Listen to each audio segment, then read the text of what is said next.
Good afternoon. Welcome to this Tuesday edition of Wire to Wire from Horseshoe Indianapolis on this summer day. Track announcer John G. Dooley joined by Jimmy McNerney. And Jimmy Mac, we've got another summer day. And of course, we've got protocols out for all of our equines and all the horsemen. Yesterday we had a 9-race card. Same today. We're fast and firm. Turf rail sit at 36 feet. And again, keeping our eye on the horses as temperature-wise. I mean, it's summer in central Indiana. That's exactly the case today. Yeah, exactly, and nothing different from yesterday. And management and everybody involved took great precautions and measures to add some safety to the horses. With the water and the ice buckets, and we got through the card with no issues. Yeah, good card. Yeah, some long shots and nice results after the Monday card to start off this race week. Don't forget today, tomorrow, Thursday to wrap up a 4-day stretch with post time at 2:10. No live racing here on Friday and Saturday. We'll be back with an old quarter horse card early. Yeah, we'll talk more about that in just a moment. 10:45 a.m. post time, by the way, this coming Saturday. Then no live racing Sunday nor Monday. So hopefully you have your, as I do, the Horseshoe Indianapolis fridge magnet that keeps us up to speed with all the racing dates we've got here and some switcheroos. We'll talk more about August with a card added on Friday, August the 8th. It'll be a special one for Silks and Roses. Again, more about that as we go through the course of this Tuesday pre-race show here from Horseshoe Indianapolis. Summer skies, sunny for the official race day forecast. We're fast and firm track condition wise, but for the official forecast. And of course, it is summer. Let's go down to WRTV6 and check in with Chris right now. Chris, another warm one. From Indy's streaming news leader, this is a WRTV update. Good afternoon. It's all about the heat and humidity today. We'll work in a couple of clouds around 3 to 4. I think the shade will be nice, but the thermometer in the mid-90s, the heat index close to 100 degrees as we head through the next couple of hours here. If you're coming back tomorrow, it's another hot day, low 90s expected. Our only real changes will add in some scattered thunder showers. It's not a washout, far from widespread, but worth a mention that we'll have some spotty thunder showers in place tomorrow. But for today, dry, hot, and humid. John, back to you. Chris Hurd here from Horseshoe Indianapolis, and there's the official race day forecast for us here today. And speaking of the word hot, not only the summer temperatures, but Alberto Burgos, 3 winners on yesterday's card, last year's defending leading jockey, 81 winners here back in 2024, and he's been on a roll. So too trainer John Harron, who's 6 for his last 12, including a couple of winners this past week at Hawthorne too. You took the words right out of my mouth. That's what I was going to say. In addition to Nathan Klein's tires, in the weather, those two are hot as well. John, like you said, had another training double yesterday. He's been on a roll, and he's creeping up on Randy Klopp there in the standings. And like you said, Burgos, last year he got hot towards the end of the meet. Now he's starting to get hot right before we go into our break here in a couple of weeks. But, riding triple yesterday, and then Andre Shiola had a couple himself. Now, some good results on yesterday's card. You start talking about the leaderboard here going into our Tuesday racing program. Randy Klopp, Gennaro Garcia, as usual, having his, right there, standard season, I should say, because he's so consistent with his horses here racing at Horseshoe Indianapolis after those winters at Oak Lawn Park, and of course also Gennaro with Turfway Park starters as well. And then you have John Harron again, kind of following the same route with a lot of his horses. Yeah, he's kind of doing the same thing as Gennaro goes down to Oak Lawn, and they both leave horses here in the winter and train throughout the year too, and maybe run down a Turfway a little bit. But it's paying off them training here. They're having some very successful seasons, John, and even though they're doing so well, they're still paying prices. Yeah, speaking of that, and congratulations, Anthony Zaloa, also with a couple of winners on the card yesterday, but it was Alberto Burgos that led the scoring as we go back in time to yesterday's card. Monday kicking off the race week for us here at Horseshoe Indianapolis, Thoroughbred-wise, as we noted, Saturday will be an all quarter horse card starting off at 10:45 a.m. But going back to yesterday's second race, and it was a success. For more success, I thought this was a terrific ride by Alberto, Jimmy Mack. You look at those splits at 22.39. They were kind of cooking on the front end and following Millard Maverick, who was the 3-5 favorite with James Graham. But as Millard Maverick started to wilt in the summer, it was more success who gets the victory. Yeah, like just echo what you said. He rode a great race to let the speed go. I think it was a 3-horse battle up front. He pulled off of them, went around, and 8-1 on the morning line. All in all, ended up paying $11.60. And then he came back and raced for John and started his Haran double. Yeah, we went to the turf course yesterday, and just like today, don't forget horse players, we do feature the $1 Horseshoe Hat-Trick All-Turf Pick 3. A couple of Pick 5s on the card as well. They're very popular with the horse players. After all, the low 11.99% takeout. Yeah, Jimmy Mack noting that. And today we also have the $1 Horseshoe Hat-Trick All-Turf Pick 3. But as part of that yesterday, that sequence for the All-Turf Pick 3, it was a $55.80 winner. Talking about Texas Cyclone, who absolutely hit town. Alberto Burgos sending this 26-1 right to the front. And there we see the fractionals 23.64, 47.26, 110.70 for the 6. And Texas Cyclone able to withstand the late charge by Gravitas under James Graham. Yeah, he was trying to get to him up the inside there and just ran out of real estate. But that rail 36 feet out, Texas Cyclone made every yard, John, and 26-1 big balloons. Topped, I think, a $3,200, what was it, the Pentafect in this race maybe? But days, right?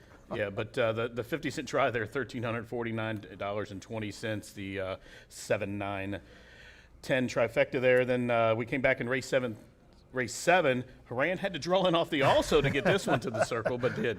Yeah, there's Hawkeye with the red blinkers, have that outside draw. A field of 12 here took part in the State Bred Sprint, and it was Hawkeye. Also keep in mind Slam Dunk Justice. That's the horse with the turquoise cap with the rail. Just want to put this one in your stable mail. Absolutely stymied, as Jimmy Mack just said. Kind of shut off there, switched out, gets into the Pentafecta. Knee Deep Justice into 4th, and there was the result after the sprint yesterday was Hawkeye. That outside post position, can he overcome it? It was a resounding yes, staying in the clear and avoiding any kind of congestion, like me on 65 South. Absolutely, and like you said, speaking of congestion, John said you do want to put that, was a Slam Dunk Justice from the Gennaro stable. He drew inside, maybe he'll draw outside next time and get a trip, but definitely one to put in your stable mare, though.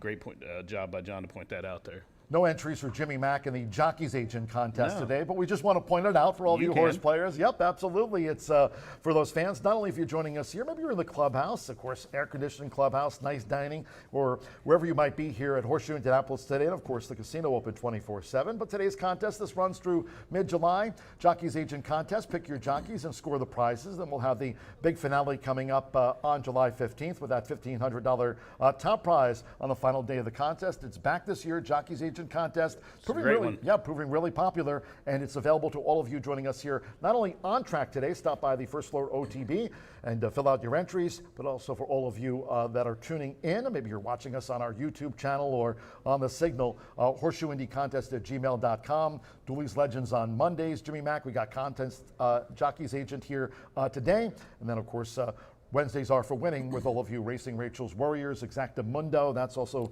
coming up to the final for that too. Yeah, a lot of great contests. And what I do, like you even mentioned it, you don't even just have to be on track to play those here, John. Yep. This one you can play online with many of them as well. Just like maybe William Hartzler and Gerald Cox, who's playing along there. They're 1-2 leading the standings in the Jockey's Agent contest. Only Racing Rachel's Warriors is an on-track contest, but the rest, HorseshoeIndyContest@gmail.com, do take part. I mentioned after we close out this 4-day stretch with no live racing here on Friday, Saturday will kick off bright and early, 10:45 a.m. with that all quarter horse card loaded with trials. We're really going to reach out to quarter horse racing expert Martha Clausen for all of her thoughts and opinions. Yeah, there's going to be a lot of them. You're going to be joining us here on Saturday. I'll be here. I'll be here offering some insight as well. If it's racing, I like it. We'll be racing here, talking about one of the biggest days of the season. I certainly enjoy Caesars Day, and we start talking about the fall. We start talking about Indiana Champions Day. But certainly this coming July 5th, on Saturday, July 5th, as it's approaching next month, talking about Indiana Derby and Indiana Oaks Day, and it's drawing in. In fact, we're going to be racing here on the 4th of July, so Independence Day, a lot of the fun for the entire family and all of you handicappers to enjoy. We'll actually have a couple of premier races, the William Garrett and the Clarksville. Stakes, right? Yeah, so we'll have some top-notch racing here on the 4th, featuring those 100 granders. Hopefully you can join us here. But wait, there's more. Yeah, not only 4th of July racing, but then again the next day is we'll have a really exciting stretch of racing here in the Hoosier State with the biggest day of the season, Indiana Derby Day. And on that day, Jimmy Mack, you can just see the list of activities, including the Something for $1,000 everyone. Derby hat contest, a $3,000 Derby mega bet wagering drawing there, and a lot going on. Yeah, a lot of activities. The cigar rolling station.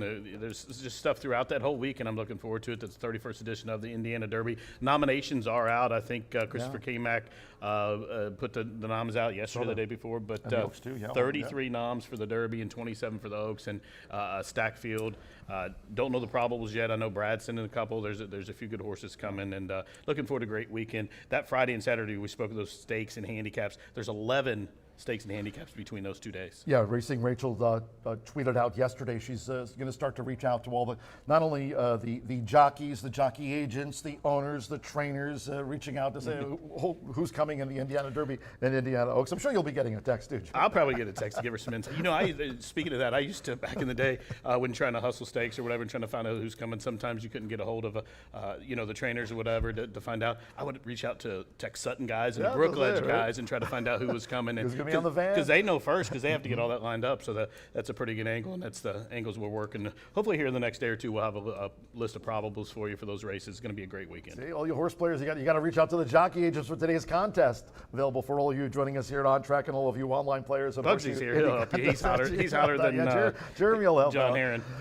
We mentioned about the Indiana Derby. You have to be here. Clubhouse reservations, if you don't already have them, reaching out to Beth at 317-421-8801. The friendly staff, the inviting staff here up in the clubhouse really want you to come join us here on Indiana Derby Day. You can reach out to Beth at 317-421-8801, mentioning about July 4th racing and July 5th. And then looking a little bit further down the road, Jimmy Mack. Changing the schedule. Yeah, Friday, August 8th, we got Silks and Roses coming up here. It's going to be a special event talking about Indiana Women in Need. I mean, a terrific graphic for it. And this is going to be a special night of racing here, 6 p.m. post time, as we won't run that Monday, but we will add Friday, August the 8th for those holding the fridge magnets. Yeah, John, like you said, it's 6 p.m. post time and features a highlight to the women. It's going to be a pink out theme fundraising and awareness for the Indiana Women in Need, a local organization that supports the cancer patients and their families. And a lot of activities going on that day as well. Like every time we have these big days, there's a lot of stuff out on the apron, fan-friendly stuff. There's activities for all ages from the youth on up to our age. Yeah, it's really it's so true, because you're talking about like sometimes like on Saturdays face painting for the kids, but then you've got the contest and the handicapping contest and the cigar rolling station. So there's something these for days everybody, are the kids, the spectacular women, the here. men. It's we're a full service need here. If you got the horses, we have all that. We have the gaming right next door. So if you want it, we have you covered. We have food and beverage as well. Cheers to our great sponsors in 2025. Brown-Forman, Woodford Reserve, Tequila Herradura, Breed Development. Again, thanks to Woodford Reserve, one of our great sponsors of racing here in 2025. Murphy Trailer Sales, they're the Winner's Circle sponsor in 2025. Also was the case last year. Terrific customer service and loyalty. Barring any dead heats, there'll be 9 stepping into the Murphy Trailer Sales Winner's Circle here today. By the way, we mentioned University of Arizona intern Nathan Klein after his blitz of the Buckeye State. He'll be calling the Turf Mile in race 8 and the quarter horse finale here today at Horseshoe Indianapolis. So great to have Nathan back with us here in the Hoosier State. Murphy Trailer Sales, 765-361-8803. Terrific customer service and loyalty since I was in high school. B&H Electric, also they are our tote board. I tried to sneak that in really. I caught it. Tote board. And also starting gate sponsor, B&H Electric. Jimmy Mack, they've got locations in They town. got you covered, 3 of them. Seymour and Bloomington. If you're out that way, you can check them out on the web at www.bh-electric.com. And if you need a ride to get there. I heard Madonna playing here in the clubhouse earlier, so that's what brought back the high school memories. Indiana's giant Hubler Ford. Locations in Shelbyville and Franklin. Let them know that Racing Rachel sent you. You'll get a discount on that sticker price. Drive Hubler.com. Indiana's giant Hubler, a great sponsor racing here at Horseshoe Indianapolis in 2025. Social media wise, we've got you covered. Track condition wise, Everything. no matter what it entails. The winners here at the track at the Shoe-Drome. You can reach out to me at John G. Dooley. Racing Rachel, she's here today. She'll be a part of the live broadcast. So all of you Racing Rachel's warriors out there, have no fear. She's here. On X at Racing Rachel M. Brian Aragoni, he'll be back with us soon here as part of the live broadcast on X at Mr. B Analyst. And Martha Clausen, again, looking forward to Saturday's Old Quarter Horse Day, stacked with trials. Martha loves that kind of action, loves her quarter horse maiden juveniles. She's been on fire too, yesterday. Joe. We saw a very impressive performance yesterday. Kalis, nice winner for Natasha Perez by a open margin of victory in those quarter horse races. And Martha will be certainly covering a lot here Saturday with you on X at Martha Clausen. Track-wise, also we've got you covered not only on X, also on Instagram and YouTube. Subscribe to our channel. You can watch Wire to Wire there. Back on YouTube at Horseshoe Indianapolis Racing. So we've got 9 races to cover and a quick commercial break of this Tuesday edition of Wire to Wire. Again, a typical summer day here in the Hoosier State, everyone. So stay hydrated, main track fast, turf course firm, turf rail set at 36 feet. If you're wagering on that $1 horseshoe hat trick, all turf pick 3. Good luck for all of you taking part in the Jockeys Agent Contest. After the commercial break, Jimmy McNerney will be back talking about the 50-cent early pick 5 right after this.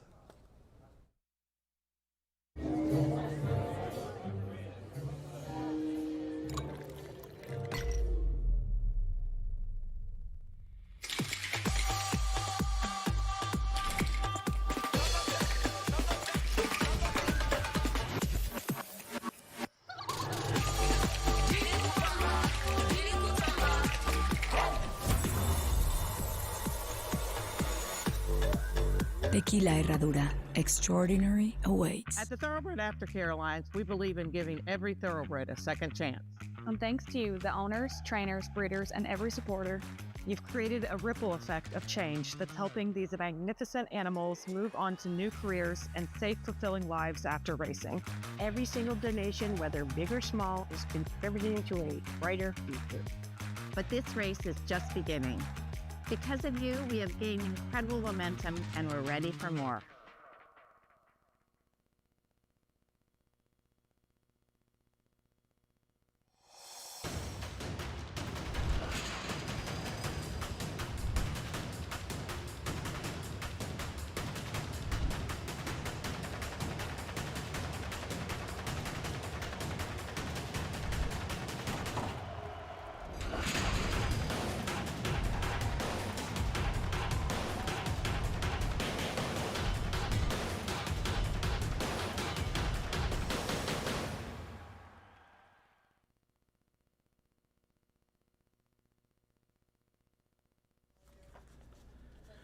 Good afternoon, race fans. Welcome again to the show once again. Day 39 of this summer meeting here at the track. 24 minutes to post for race number 1. The main track is fast. The turf course firm. That turf rail set outward to 36 feet. Again, here Johnny and I talk. We have 9 races on the program. The first 8 for the thoroughbreds, the last for the quarter horses, and 3 turf races scheduled. Races 4, 6, and 8 for your pleasure as well. Again, we have that horseshoe hat trick turf pick 3 starting in race 6. It's a $1 base bet on races 4, 6, and 8.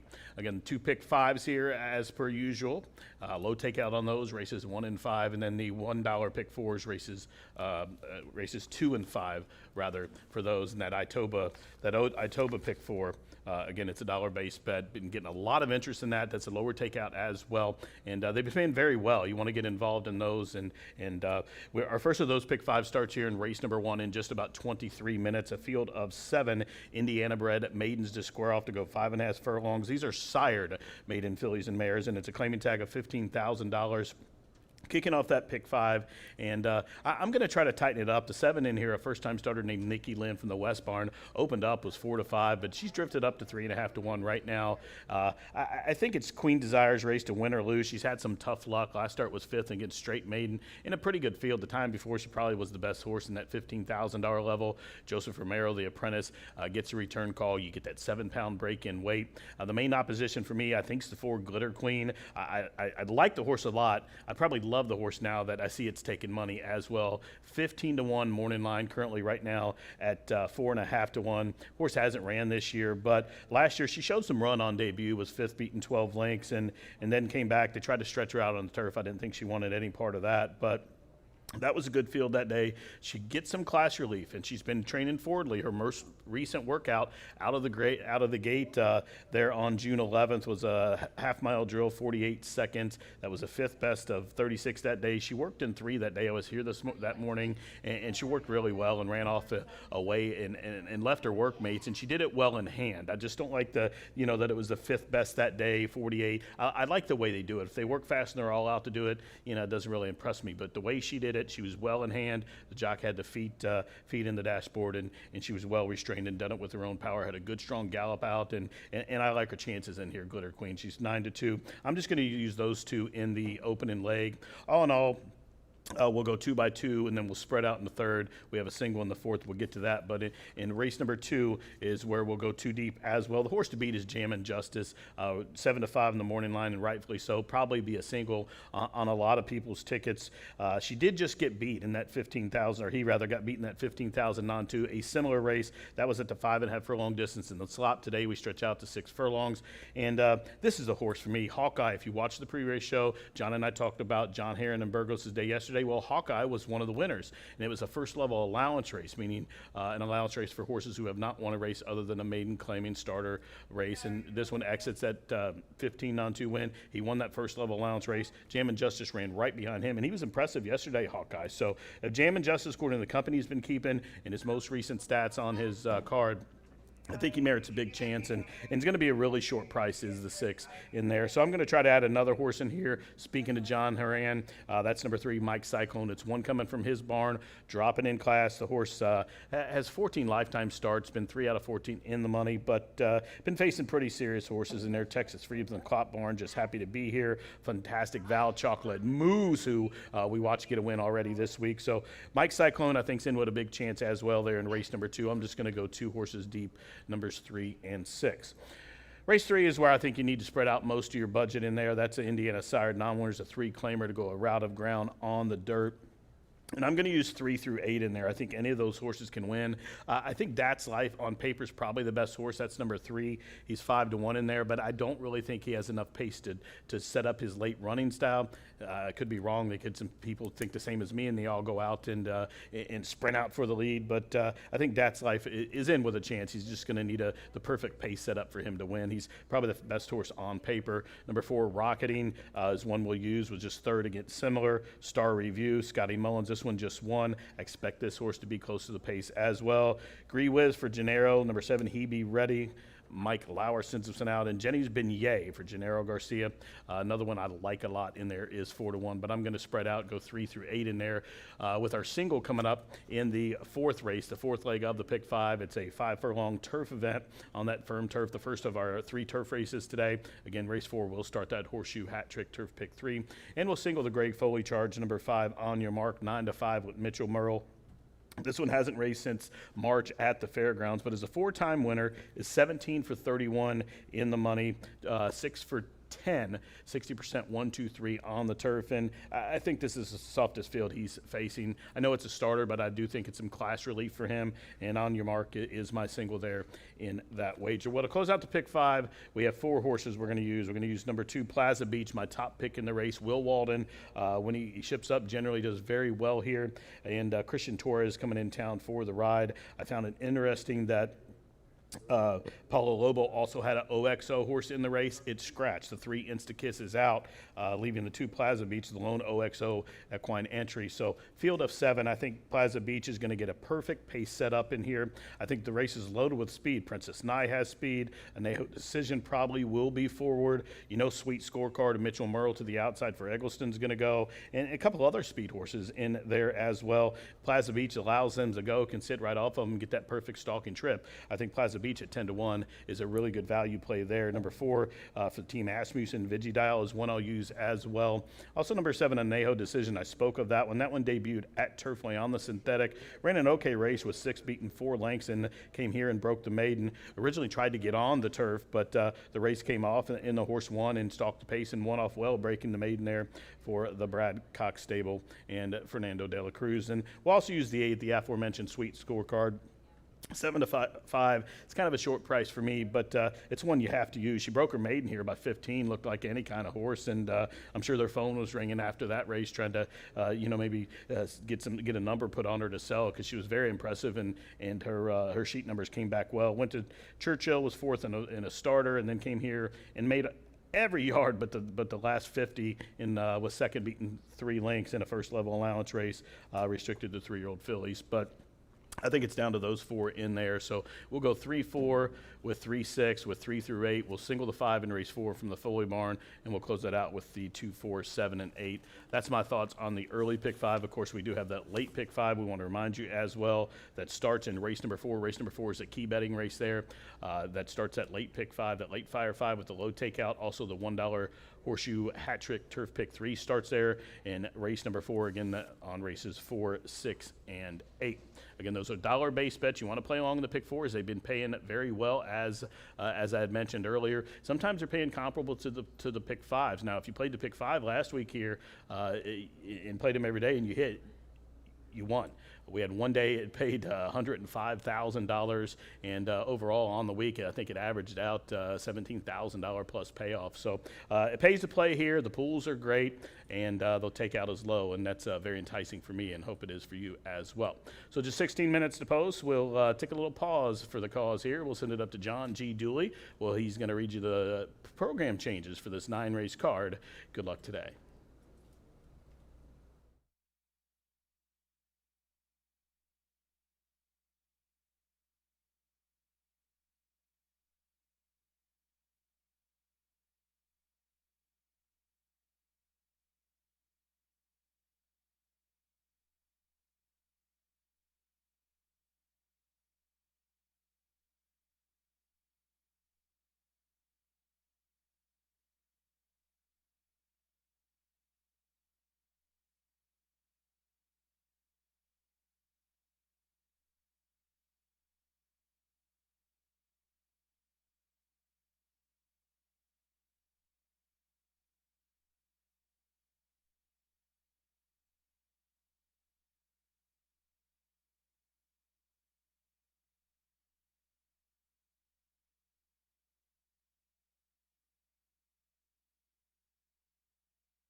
Good afternoon from Horseshoe Indianapolis. Hello now from the broadcast booth. Great to have you join us here today. Track announcer John G. Dooley, 9-carded under partly cloudy skies, temperature-wise in the 90s. Main track fast turf course firm. We have the $1 Horseshoe Hat Trick All Turf Pick 3 featured on our racing program. Course firm rail at 36 feet this race week. If you have your programs close by, let's take a look at the changes and corrections on today's racing program. Opening maiden sprint starts the 50-cent early pick 5 off.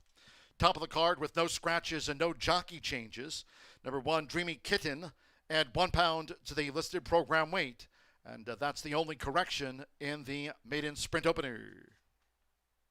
In the second race, start to the $1 early pick 4 here. There are no changes in race 2. On to the third we go. And here's scratch number 1, Theo's Promise. Number 1, Theo's Promise has been scratched from race 3 at 312. In the fourth race at 343, starter turf sprint. Starts off the $1 Horseshoe Hat Trick All Turf Pick 3 and the 50-cent late pick 5. Here's scratch number 5, On Your Mark, and the 8, Posh Play Day. Scratch the 5 and the number 8. This is in race 4. To Zumbi, a jockey change to Orlando Mojica. There's that jockey change. Orlando Mojica rides the 2, Zumbi scratch the 5 and 8. Now on to the 5th race we go. And here in the sprint, scratch 3, Insta Kiss. Number 3, Insta Kiss has been scratched from the 5th race sprint. Race 6, Maiden Juvenile Fillies Turf. Here scratch the 7, Essentially Gold, and the 12, Red Beretta. Note 11, Janine's Dream, draws in. Janine's Dream, the number 11, will run. Scratch the 7 and the number 12. Number 3, Miss Impress, add 1 pound to the listed program weight. Makes it corrected there, now 114. And number 6, Mama Glows, will debut for owner and trainer Doug O'Neill. Doug O'Neill is the lone owner of record for number 6, Mama Glows, making her bout today. On to the 7th race. Here, scratch the 1, Shell Shocked. Number 1, Shell Shocked scratched from the maiden sprint. No rider changes. Number 3, Dreaming Girl, a pound over. 6, Buys No Limit, 1 over. Race 8. In the turf mile, there are no scratches. A jockey change for the 8, Skip and Justice to Santos Sanjor. Santos Sanjor on 8, Skip and Justice. Number 4, See You in a Bit, 1 pound over the program weight in the turf mile. Race 9 to close out the card with a quarter horse maiden dash over the 300 yards. Fast track, slight tailwind. Here, scratch. Number 5, Zooming Friday. The 9, She's a Bull Concept. And take out the 13, Cindy Pop.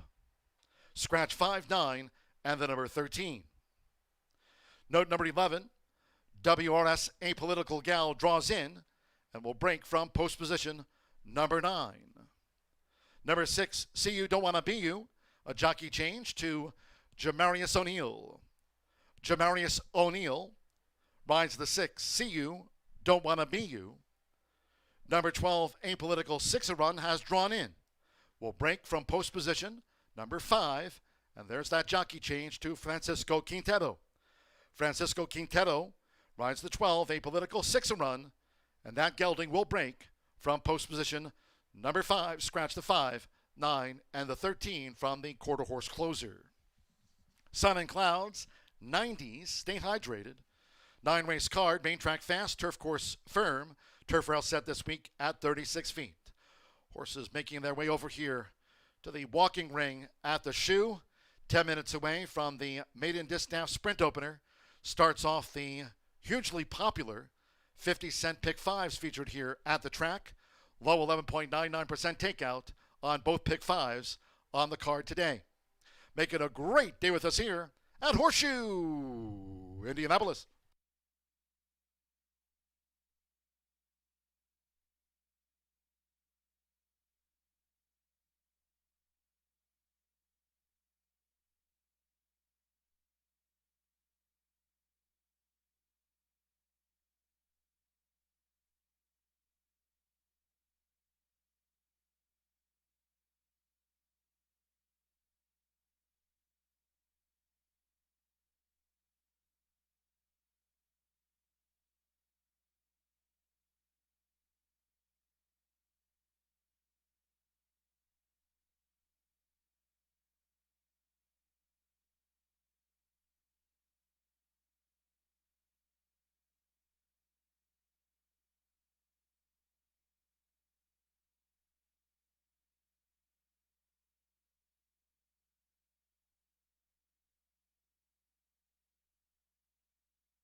The horses stepping onto the track for the first race.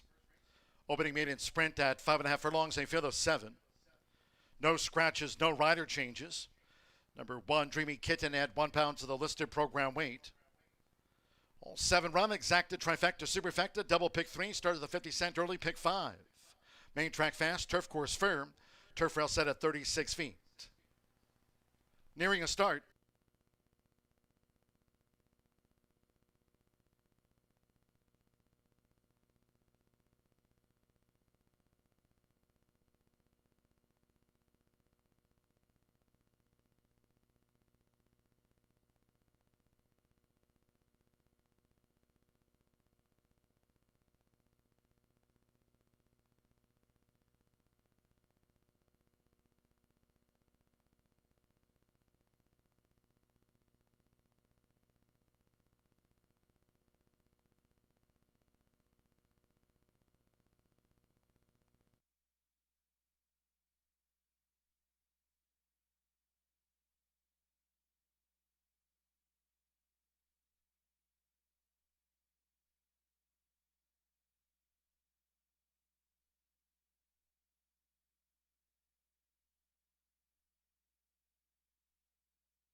The horses are approaching the starting gate.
The horses have reached the starting gate.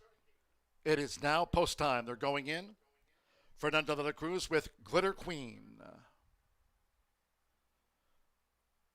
Virtually 7 into the true center gate. Loading here for the maiden distaff sprint.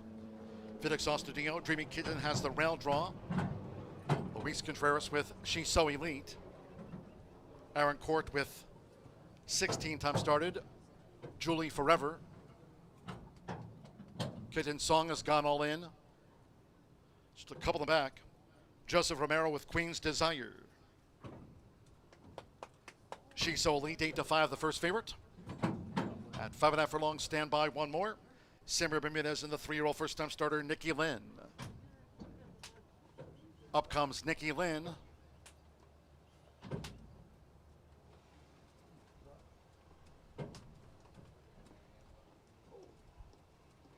Main track fast under sunny skies on this summer day. They're in the gate. Wayne running at Horseshoe Indianapolis. Kitten Song sharply away for Jose Gutierrez. Right there's She's So Elite and Julie Forever on the far outside. Glitter Queen has the purple cap between horses. Nearest the inside is Queen's Desire as they make this dash past the half-mile pole. The first-time starter, Nikki Lynn, yellow silks with a green cap, looking to make headway on the extreme outside. And after a couple of furlongs, Dreamy Kitten trails here in the Tuesday opener.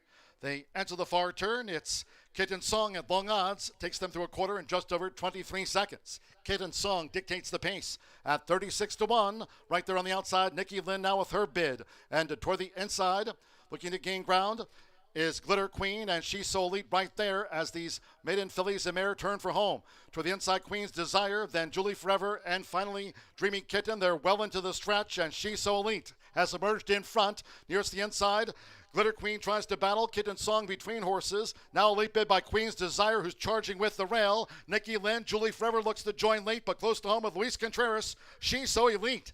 She's So Elite has won by a length and a half to Julie Forever. Kitten Song third and Queen's Desire finished fourth.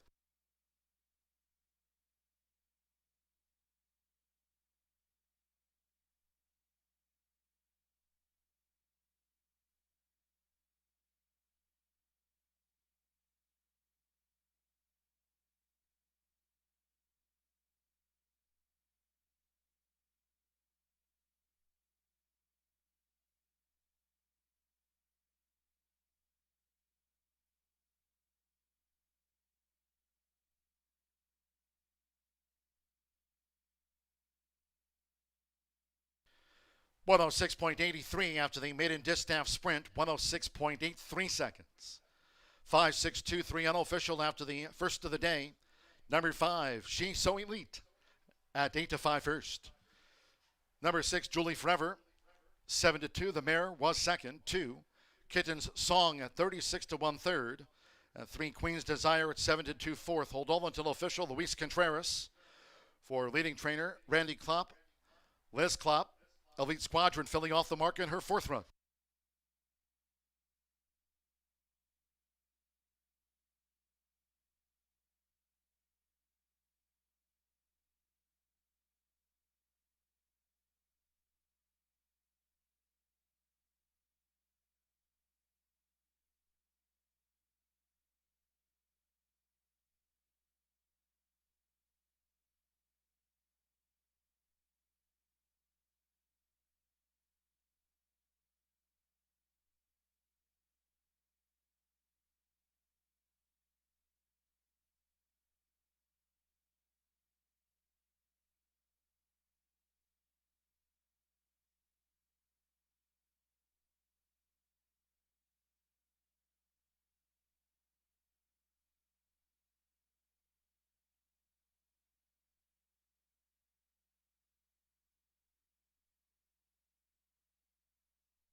Race 1 official.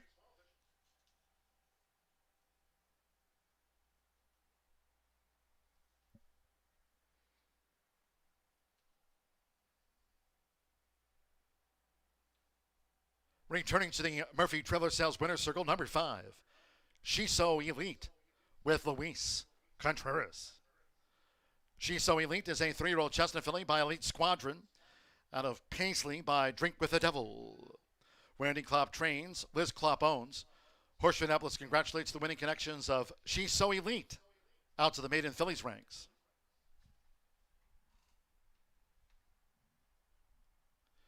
First results in, 5-6 exacta paid $19 even. 50-cent trifecta, 5-6-2, $148.90. Queen's Desire fourth in the maiden. The 10-cent superfecta, 5-6-2-3, paid $72.62. Favorite first, all 7 ran. Fast track 106.83 after race 1. 19 minutes away from the second race, sprint. There are no changes, 6 start. Exacta, trifecta, superfecta, double pick 3, start to the $1 early pick 4. Fast and firm. Post time at 2:41 in all cases if you can. Please do try to make your Horseshoe Indianapolis selections and wagers early today. Thank you. Coming up in just a moment, our first race replay of the maiden distaff sprint. Hope you had a bet on She's So Elite.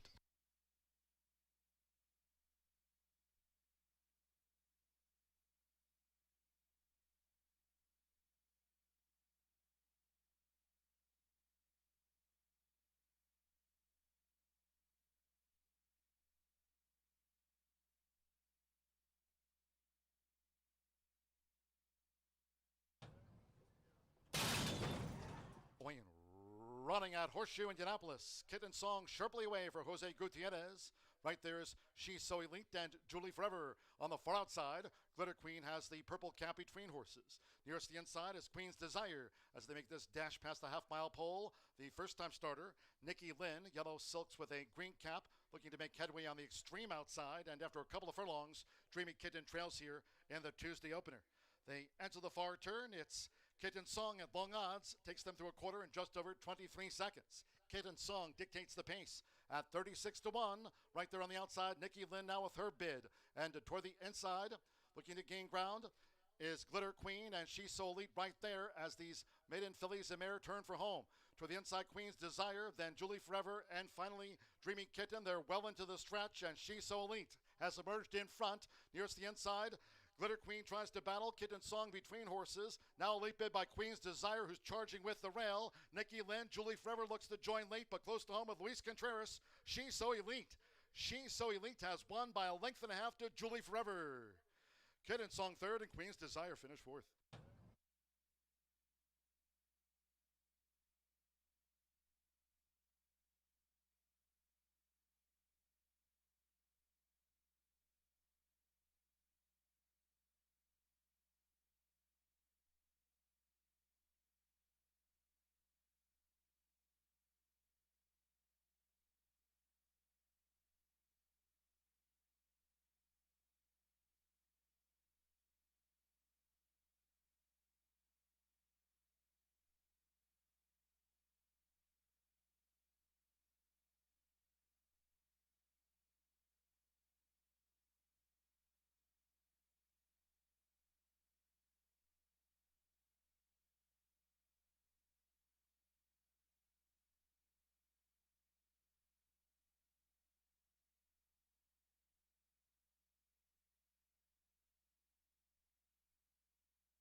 Tequila Herradura. Extraordinary awaits. Look around.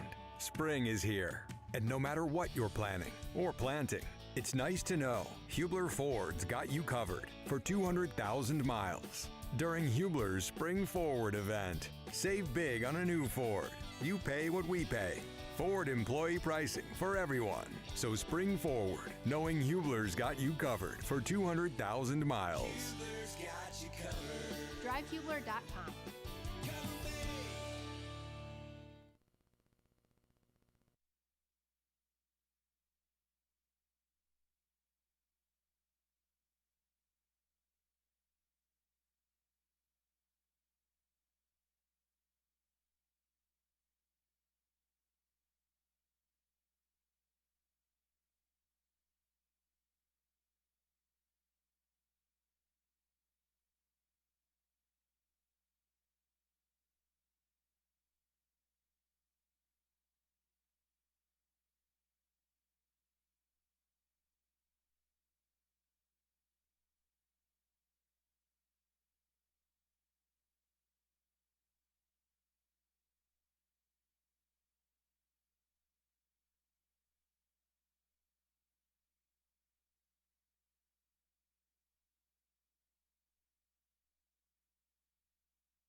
Klopp on the drop, gets paid in the opener. The leading trainer continues his hot hand here as She's So Elite breaks the maiden here with Luis Contreras in race number 1, owned by Randy's wife, Liz. Congratulations to those connections, 8-5, a winner.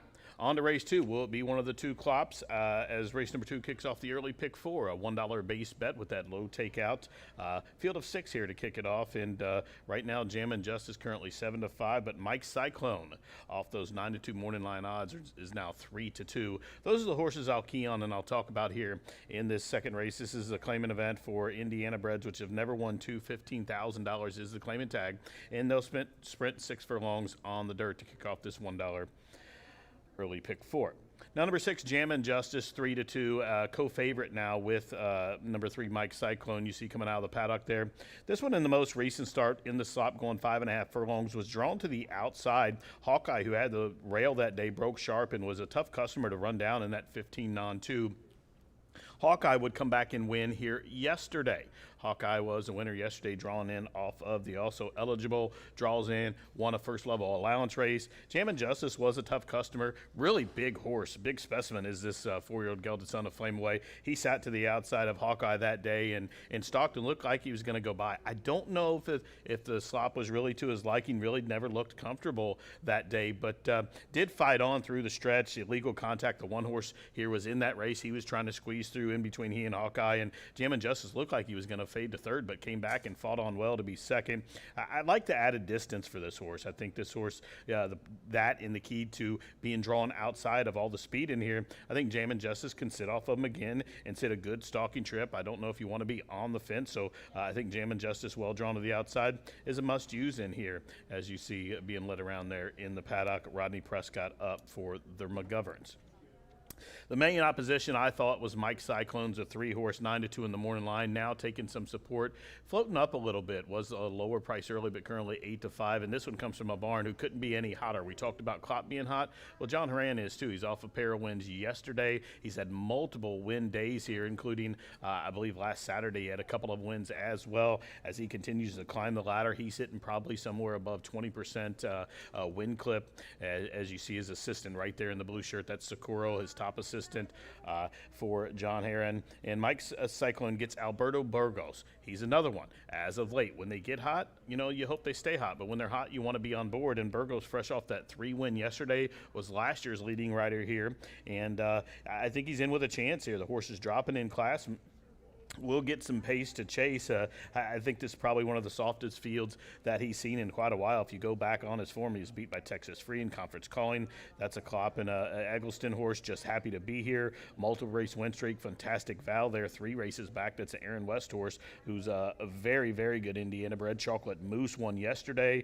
Buckle Up. Cupid's Runaway. That was the horse of the year last year. He's been chasing some of the best Indiana breds his entire career here. And I think he finally finds his friends here as he dips into this $15,000 level, and the tote board shows that you are in agreement with me as well. For third, I was in between the 2 Klopps. I thought the number 1, Illegal Contact, would be a much shorter the price. I thought the value lied with the 5, Ease My Mind. Right now, he is 7-1, as Illegal Contact probably will go off third choice. But Ease My Mind, this one I think is probably has to be in front. Didn't break real well last time. The horse right out of the starting gate, he was breaking from post 6. He broke outwardly into the horse to the outside of him, then was forced to take back. His stablemate Texas Free was in front of him. I don't think they wanted to really go out there and kill each other off. And after breaking poorly, he just sat back and tried to make a run, but really didn't kick on like I wanted. But Ease My Mind, it drops in class here. Again, that was an allowance race that day, dips back into the 15. The last time he was in for $15,000, that was that maiden breaking score on May 15. I think with a clean break, I think a lot of value lies with the Ease My Mind. 7-1's a big price for the leading trainer and leading jockey. They both team up here. They've only, I think, had a couple of starts together at the meet, and they're batting 50% win clip. But this one is, I think, one you have to use. 7-1's an unheard of price. It's Jam and Justin, Mike Cyclone. They continue to take all of the support. Those are the main 3 in this race that I would probably use if I was playing a bet like the pick 4, but if your budget allows us and you can shorten it up, you probably need to use the other horse, the other Klopp horse that's drawn to the fence. He really didn't have the greatest trip through the lane last start. He was stuck in between those 2 horses I mentioned earlier. So that's the way I see it here in race number 2. We're about to get riders up. Due to these hotter temperatures, the horses have been coming on the track a little bit later with those abbreviated post-parades, so we ask you to urge you to make all those wagers as early as possible to avoid being shut out. Now, race number 2, just in about 5 minutes, about to get riders up orders. The $1 pick 4 at that low takeout starts here. Get involved. Good luck.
The horses call post right now for the second race.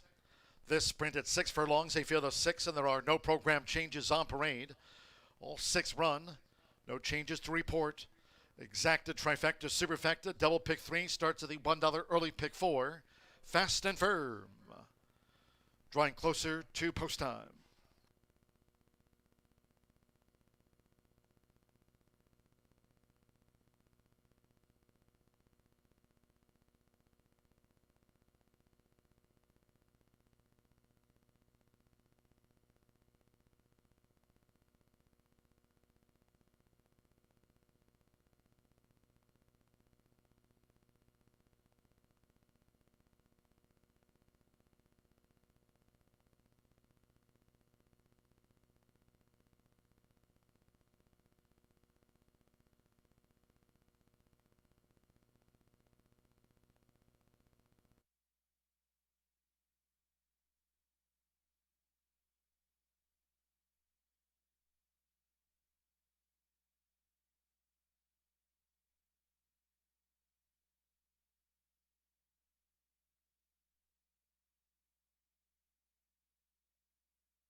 The horses are approaching the starting gate.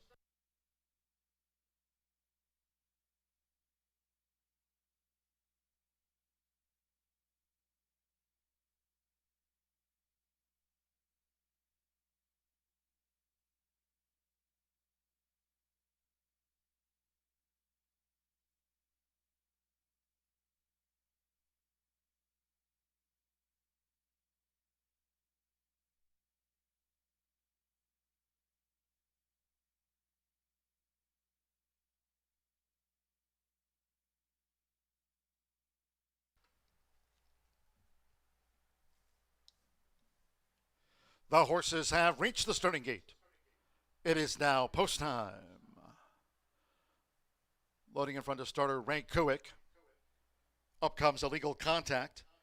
Luis Contreras going for the opening double with Randy Klopp. Now Sammy Bermudez with Dowie. Joined Illegal Contact. Alberto Burgos. Mike's Cyclone will be third into the starting gate. Fast Track. Josh Morales with Benny's Day. Just a couple to the back. Fernando Leto Cruz with Ease My Mind. Like Illegal Contact, both for leading trainer Randy Klopp with 28 victories here this season. And one more. Rodney Prescott with Jam and Justice. Second of the day from Horseshoe Indianapolis. They're in the gate. They're off.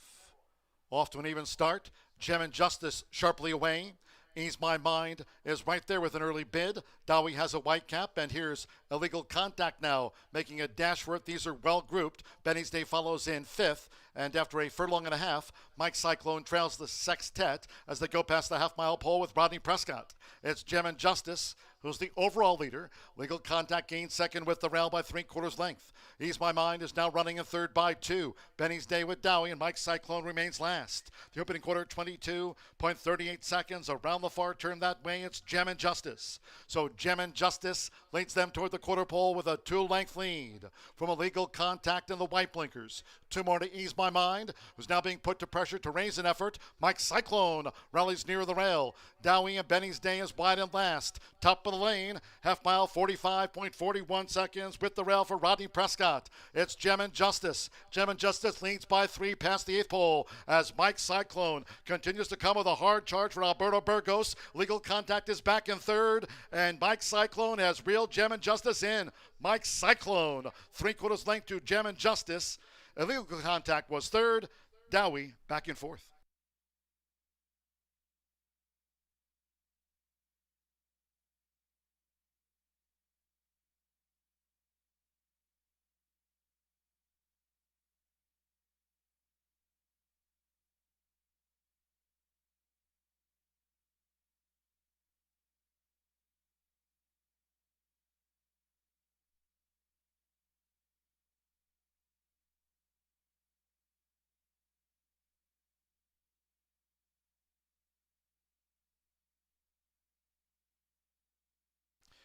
Won 10.25 after the sprint. 1 minute 10.25, race 2. 3-6-1-2-3, Mike Cyclone. 5-1, rallies to win it. 6 Gem and Justice at 4-5 was reeled in by Mike Cyclone. Number 1, Illegal Contact at 2-1 third, and 2 Dowie, 8-1 fourth. Alberto Burgos, fresh off a hat trick of wins here on Monday's card to start the race week at the shoe. On the Tuesday score sheet, another for John Harron. Mike Cyclone at 5-1.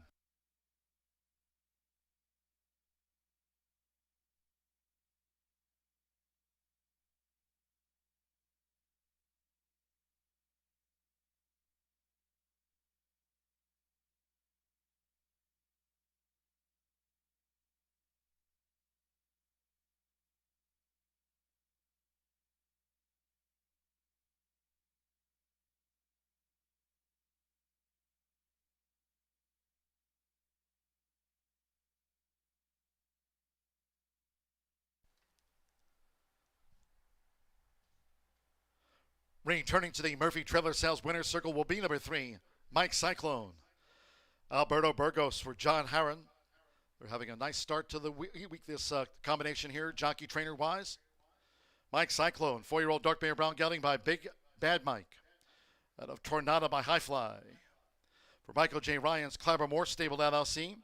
Heron Thoroughbreds LLC of trainer John Heron. Another winner this week for the team of John Heron and Alberto Burgos. It's official. Horseshoe Indianapolis congratulates the connections of Mike Cyclone. Pays 5-1.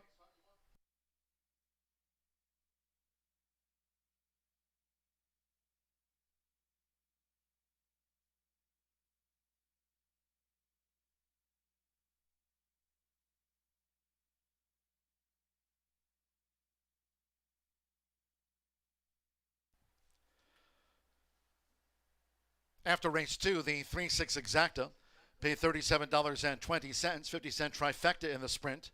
3-6-1, $22.25. The 5-3 double combining Shiso Elite with Mike Cyclone at even $43. Dowie fourth. 10-cent superfecta, 3-6-1-2 paid $9.57.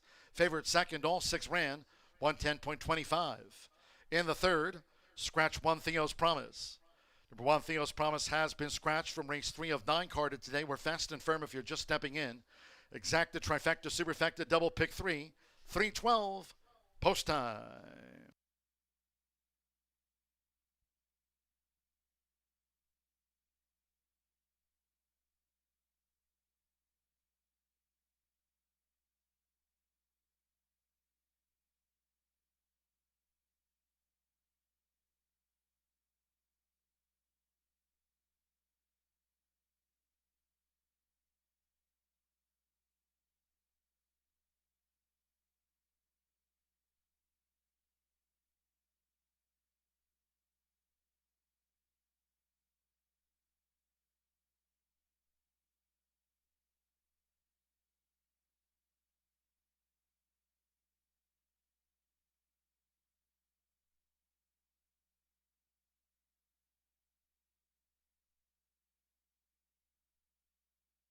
Off to an even start. Gem and Justice sharply away.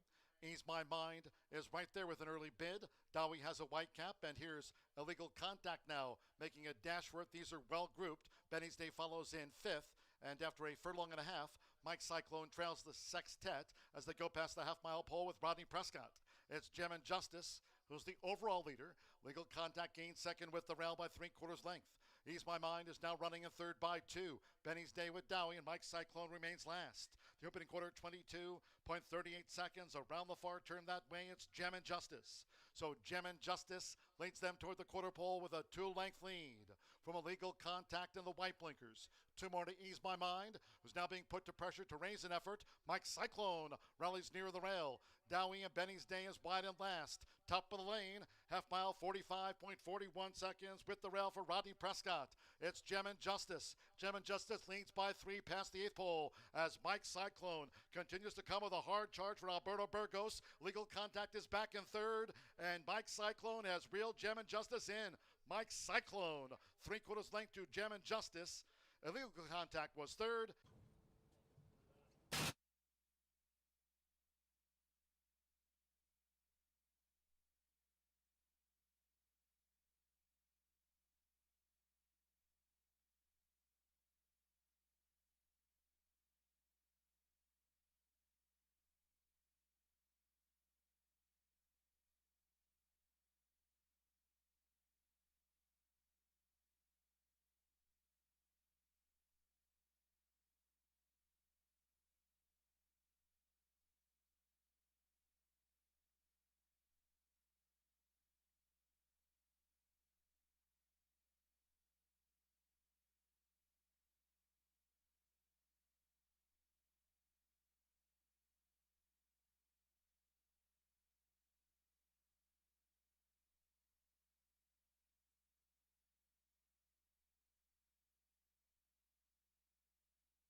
When it comes to horse racing, you can never have too much information.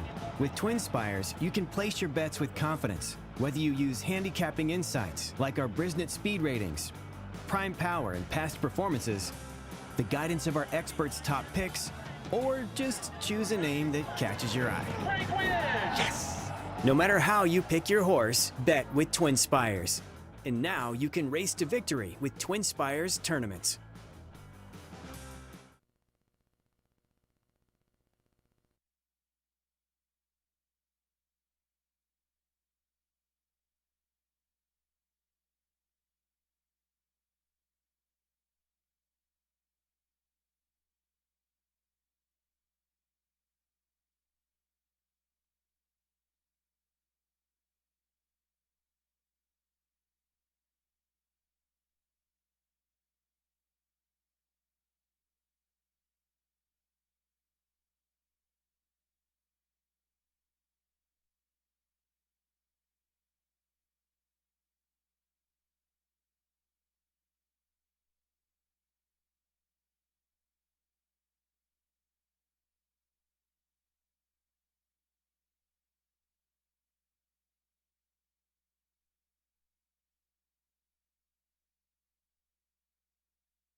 9 minutes to race 3 here at Horseshoe Indianapolis. And before we get started talking about this race, we have a very special birthday here today. It is our very own Herschel, our security at the gate in the paddock. Herschel Frazee. He is everyone's favorite. There he is. There's Herschel. Wave, baby. I love me some Herschel. He takes care of everybody. Super helpful. Wonderful guy. Happy birthday, Herschel. You don't look a day over 32, baby. 9 minutes to the third race. The 1 is out of here. But we've still got the rest of the body of the race. 3 is the 1 to 9 favorite. That's life. And I think that is life. We knew this was going to happen. This horse dropping down in class from allowance to claiming, I think, is just going to be a huge difference. This is a 4-year-old gelding. He knows his way around the Indiana track. 16 of his 18 starts have been on Indiana dirt. He's going a mile and a 16th today, and a 3-year-old not claiming for 15 for Indiana Sires. He was in an allowance optional claiming on the slap last time. No. He was in some pretty tough non-2 allowances. Not feeling it. We tried turf at 7.5. Definitely was not feeling that. Now we go down to straight claiming. He gets a fast track, and he gets a mile and a 16th, which I think he kind of likes to go a mile a little bit more. But he does have a win out of 3 starts on at today's distance. Santos Sandra is aboard, and he's been winning races left and right. Also, That's Life has the highest speed figure at the distance. It was a while ago, but he did put up a 74. Then we're going to go to the 6, Gree Whiz. This is my long shot pick, but I didn't think it was going to be the longest shot on the board. The 6, Felix Astudillo, is aboard, and he's had 3 wins out of the last 6 racing days, or out of his last 6 starts. And Gennaro Garcia, I don't know why everyone is sleeping on the Gennaro Garcia, Bruce Murphy horses, but Bruce, Lori, and Gennaro own this one together, and I always make note when they do. I know probably what people are thinking. They're like, okay, first of all, Rachel, he's never ran at the distance of a mile and a 16th. I get that. But last time, I don't think he liked that at all. I honestly think he might need a little bit lower. But I do like him in this spot here against this group. He ran against Rocketing last time as well, was in here. But look at who he's been running against. Oil Man, who came back to win the next out. Rigoberto. I mean, this guy's been running against tough horses. Hadley's Max. And, yeah, this is just...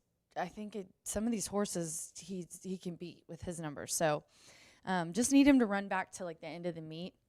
If he doesn't, this is a horse that always gets in form halfway through the meet. We're not to that point yet, but I do think he's got enough skill, and with this group, he's got a cut of it with the sires. And then I'm going to go to the 5, 7-1, 5-star. I'm sorry, it's the 5-star review.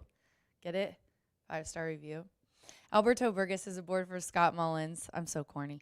5-year-old gelding who won last time, routing at this exact level. It was a non-2. Now he's a non-3, obviously, going up a class, but mile and a 16th.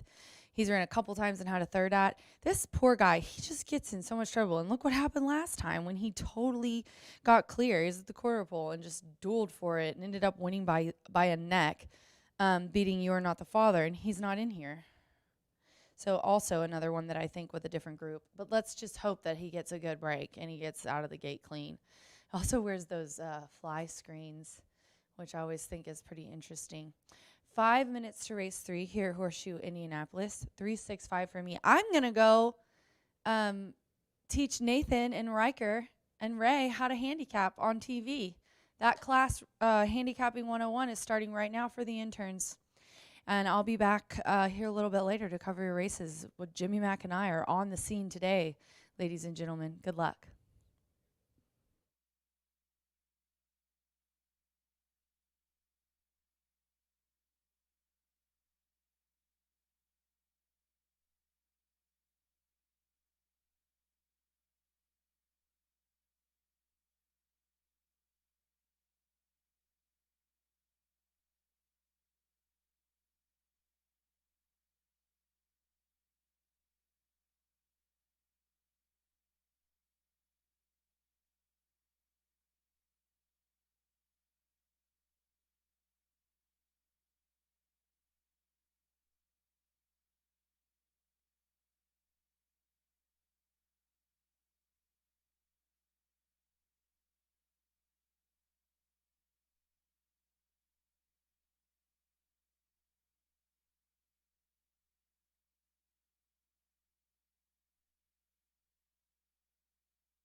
Parading in front of the stands for the third race. This race carded at a mile and 8/16, a field of 7. One Theo's Promise has been scratched. Scratch number 1, Theo's Promise from the race card. Race 3 features Exacta, Trifecta, Superfecta, Double Pick 3, Fast and Firm, 2 minutes.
Less than 1 minute 2 post time.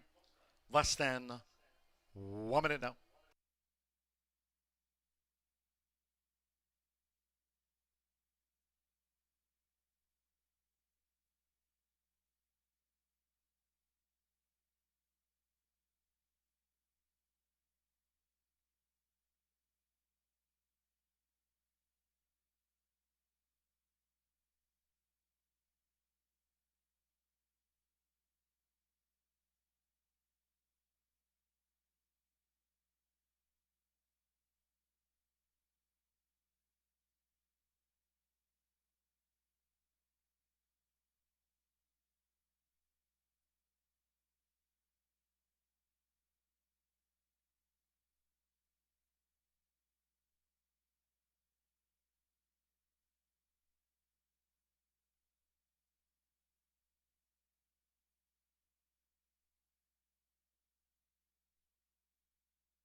The horses are approaching the starting gate.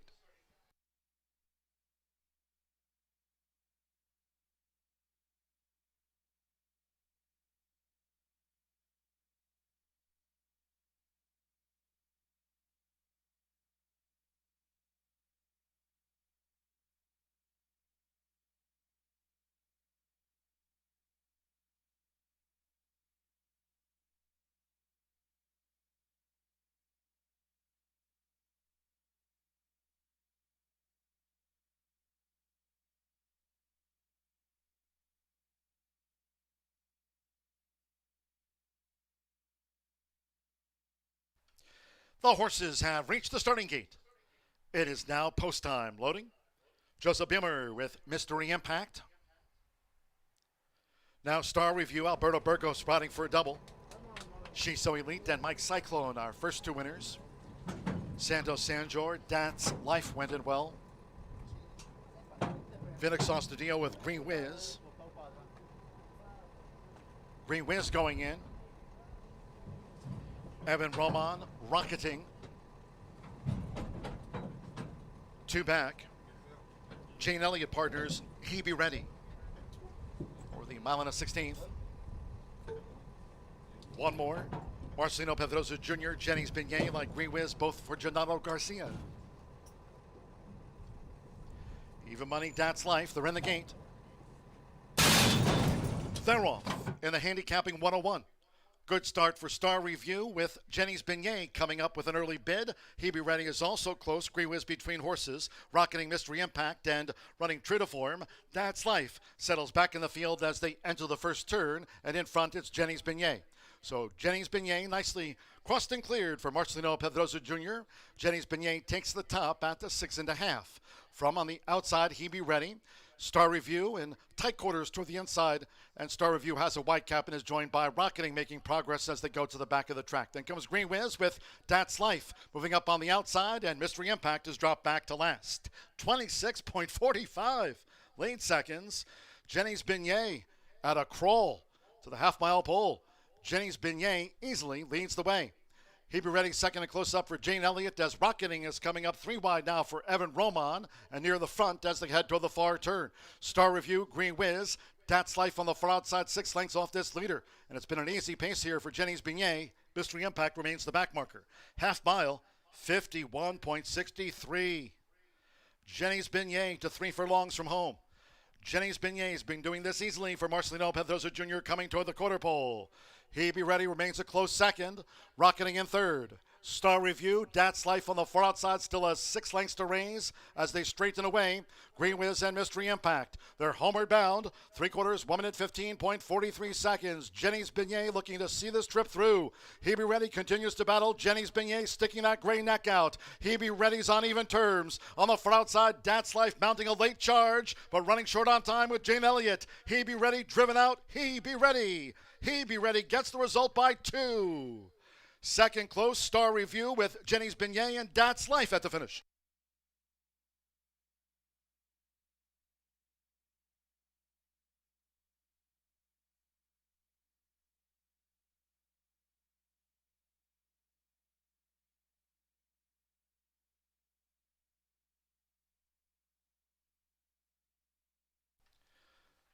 .147.11 seconds after race 3. 147.117. He Be Ready. 7-1 first. Bunch finish for second, third. Stand by for the fourth from the judges. He Be Ready. 2-length margin. Jane Elliott for Mike and Penny Lauer. He Be Ready was 7-1.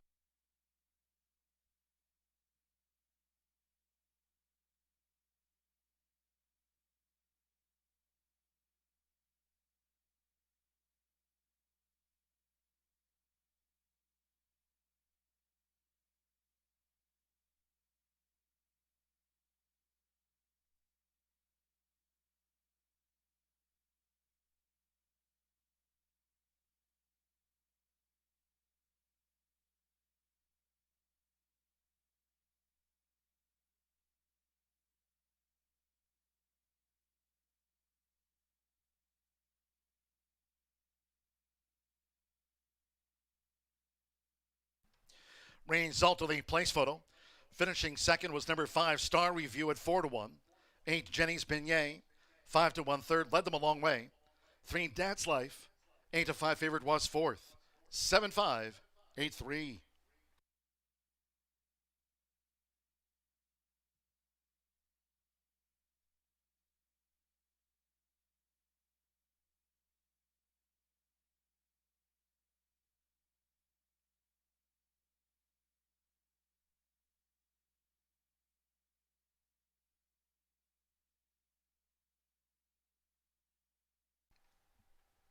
And the Murphy Trailer Sales Winners Circle, the 7, He Be Ready with Jane Elliott. He Be Ready is a 5-year-old dark mare brown gelding by Reddy's Image. Out of the Lost Victory mare, Hebe's Victory. The winner was bred here in the Hoosier State by Mike Lauer and Penny Lauer. Mike Lauer trains for Penny Lauer. Horseshoe Indianapolis congratulates the winning connections. He Be Ready was today.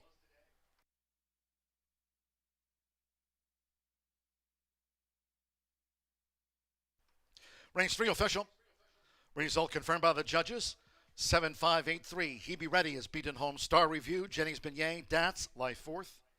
The 7-5 exacta paid $65.20. 50-cent trifecta, 7-5-8, $77.75. 3-7 double, $64.40.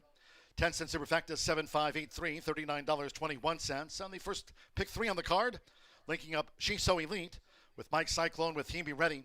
5-3-7, 50-cent pick 3 result pays out $104.70. 147.11, race 4. First of 3 today, Carter for the turf course firm. Turf rail 36 feet out. In the starter turf sprint, scratch 5 on your mark and 8 Posh Play Day. Scratch the 5 and number 8. Number 2, Zumbi, a jockey change to Orlando Mojica. Will ride the 4-time winner for Brittany Vandenberg. Orlando Mojica on the 2, Zumbi. Exacta, trifecta, superfecta, double pick 3. Starts at the 50-cent late pick 5. Low 11.99% takeout on the pick 5s here all season long. Starter turf sprint kicks off the $1 horseshoe hat trick all turf pick 3, gaining in popularity. All turf pick 3, 20 minutes to post time at 3:43.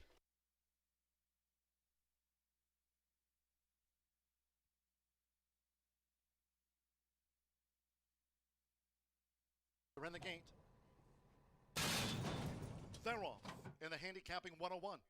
Good start for Star Review with Jenny's Beignet coming up with an early bid. He Be Ready is also close. Green Whiz between horses. Rocketing Mystery Impact and running true to form. Dad's Life settles back in the field as they enter the first turn. And in front, it's Jenny's Beignet. So Jenny's Beignet nicely crossed and cleared for Marcelino Pedroza Jr. Jenny's Beignet takes the top at the 6.5. From on the outside, He Be Ready. Star Review in tight quarters toward the inside. And Star Review has a white cap and is joined by Rocketing, making progress as they go to the back of the track. Then comes Green Whiz with That's Life moving up on the outside, and Mystery Impact is dropped back to last. 26.45 late seconds. Jenny's Beignet at a crawl to the half-mile pole. Jenny's Beignet easily leads the way. He Be Ready second and close up for Jane Elliott as Rocketing is coming up 3 wide now for Evan Roman and near the front as they head toward the far turn.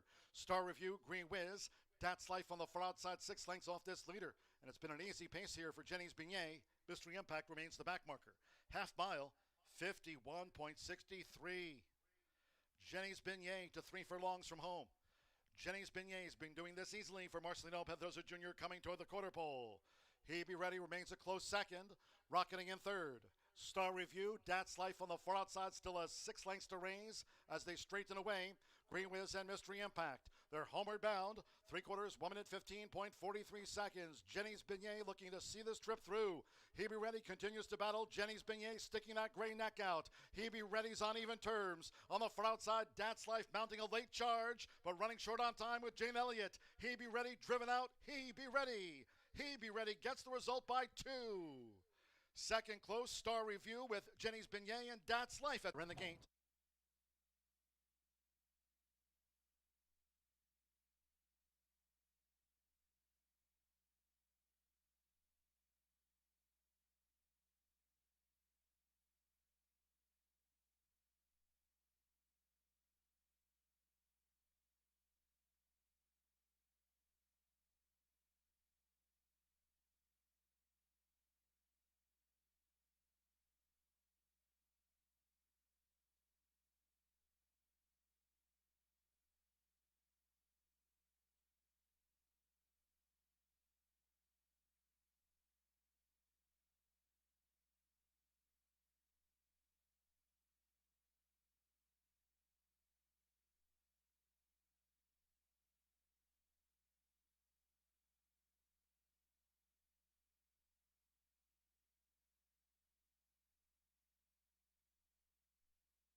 He Be Ready was ready to go the winner's circle. Let loose from that 5-2 morning line odds, ends up going off 7-1. Pretty good price there in race number 3. Set right in behind that slow pace set by Jenny's Beignet, and those two fought on well in the stretch to win there with number 7, He Be Ready. Congratulations to Lauer and Jane Elliott. Onward to race number 4 is where we'll start our late Fire 5, the 50-cent pick 5. Start right here, get involved. Looks like a really good betting sequence here. There is a scratch here in this leg of both the 5 On Your Mark, the morning line favorite, and the filly, the 8, Posh Play Day. The 5 and 8 are out. After that, it leaves it wide open as we head out to the turf course for the first time today. Again, don't forget this does start the $1 horseshoe hat trick, that turf pick 3 here in race number 4. So a lot of betting options here. Race number 4, we'll try to get this one right. I do think it's a wide open race. I think most of my budget probably would be spent as using many horses in this race as possible. My top pick in here, number 2, Zumi, does have a change of jockey to note. Orlando Mojica. Orlando Mojica now the new jockey for number 2, Zumbi, for Brittany Vandenberg. This one is taking a drop in class. Hasn't raced since Turfway back in March, where was in for that 12-5 level. Went off the beaten favorite that day in behind Classic Dancer. Classic Dancer is a really good horse, and in fact, that horse is a 25% lifetime winner. Went to Woodbine, won his next start, but horse was a beaten favorite that day. Never menaced. Time before that one was claimed by the Vandenberg barn off Ryan Walsh. Was 5th, beaten 4 lengths, and was left a little too much to do. Turfway is the kind of a track that you do want to come from off the pace, but you want to be wide and make a big sweeping move, and Zumbi is going back to the turf. Now, if you go back on this horse's form back to last summer, Ellis Park ran in a 2X when was claimed by Walsh. That day was only beat 4 lengths. Really good race that day. Was in behind Outador. That really good horse. From the Wesley Ward barn at the time, and just racing those second level allowance conditions at Churchill Downs and in Kentucky there in those 2 other lands, and fared okay. Was beaten just a few lengths each and every time. Certainly does need some pace to chase. Orlando Mojica, very good turf rider and a really good strong stretch rider as well. Zumbi is one I'm going to use. I think the class relief's the key here, as Zumbi right now clicks down to 5-2. For second, I'm going to go with a horse that's currently 6-5. I was hoping we could get a little bit of a price. That's number 6, Spoke. Was 10-1 in the morning line, currently 7-5. Was claimed out of the last race from the Lily Gonzalez barn by Jose Camejo. And this is one that tries every time. He's a 5-time winner. He's been in the money 16 of 34 times. Had some really tough racing luck the last several starts. But the horse does like this track, does have a win over the turf. Last start was claimed, like I said, probably the best horse that day, went second in behind Zappin' It.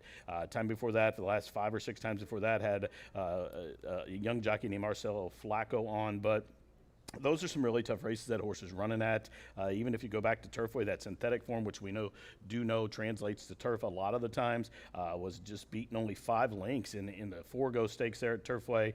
Second back in early December in an open $25,000 race. This horse does have some back class, does like this oval, and again, like I said, is a definite use here for me. For third, number 7, Orb of the Burrow. This one I think is just racing into shape here. Made his first start of the season here back in April, and currently right now 9-1. Number 7, Orb of the Burrow, was 5th that day off the shelf when racing for Terry Vaughn the first time for owner Jeff Crozier. Came back in a starter allowance in behind Busk. Busk is a horse that was claimed from Jamie Grubbs, and I believe has won 5 straight races after winning here. As went to Keeneland in Churchill and just won again. Is on a 5-race winning streak.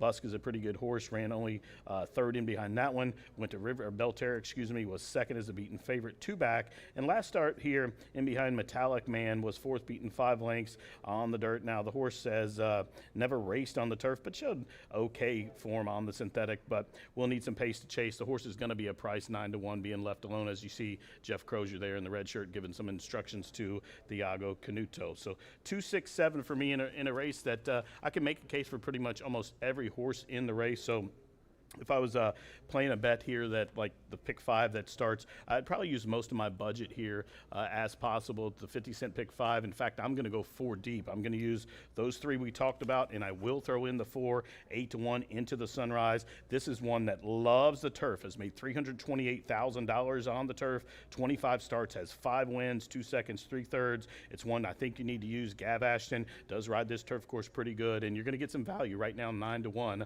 I'm going to go 2, 4, 6. 6, and 7 here in the opening leg of the Late Fire 5. All in all, $48 ticket. So in race number 5, I'll use 4 horses. I'll use the 2 Plaza Beach, my top pick in the race for OXO and Will Walden. Also number 4, Dial for Team Asmussen, Anejo Decision, the 7, and Sweet Scorecard, the morning line 7-5 favorite, I'll use as well. Race number 6, I'll tighten it up. That's a filly 2-year-old turf event, 7.5 on the turf. Haven't seen very many route races in the country, long or on the turf, and we're getting both here. And it's a good betting race. Ziggity Zag, a debuting well-bred daughter of Nick's Go for Brian Lynch. He and Nick Juarez teamed up yesterday. The 10, Nanina, the obvious horse at 4-5. Race 7, I will single Hungry Reggae. Just missed last start, has the highest numbers in the race there. And race number 7 for John Langmeyer, I think it's graduation day for her. And we'll close out that Late Fire 5 with 4 horses. We'll use number 4, See You in a Bit. The 5, She's My Huckleberry, likely to be the pace setter, and she's a big price there. She upset it at a big price last time when stretching out for the first time. Number 7, Inclusive Justice, as a pair wins at the meet. And finally, number 9, Tizzy Justice, who should have won last start, was let go too early. Hope she makes amends here, 4, 5, 7, and 9. $48 play, Late Fire 5 time as the horses are making their way to the racetrack. For race number 4, don't forget that Horseshoe Hat Trick Turf Pick 3 starts here as well. The turf is firm, rail at 36 feet. Good luck.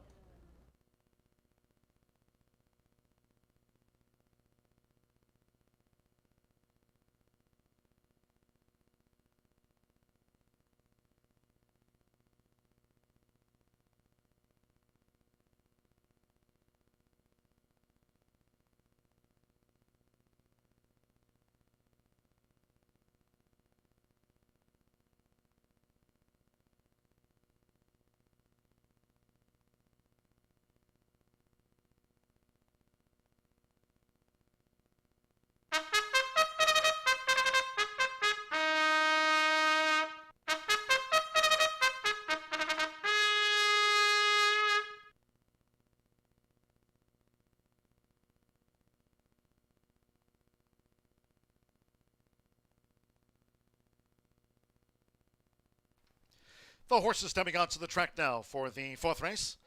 The first of those carded for the turf course here. Starter turf sprint over the 5 furlongs, a field of 7. Scratch 5 on your mark. And 8, Posh Play Day. 5 and 8 are the non-runners. 2, Zumbi. Orlando Mejica rides the 2, Zumbi. Exacta, Trifecta, Superfecta, double pick 3. Starts at the 57, late pick 5. Starts at the $1 Horseshoe Hat Trick, all turf pick 3.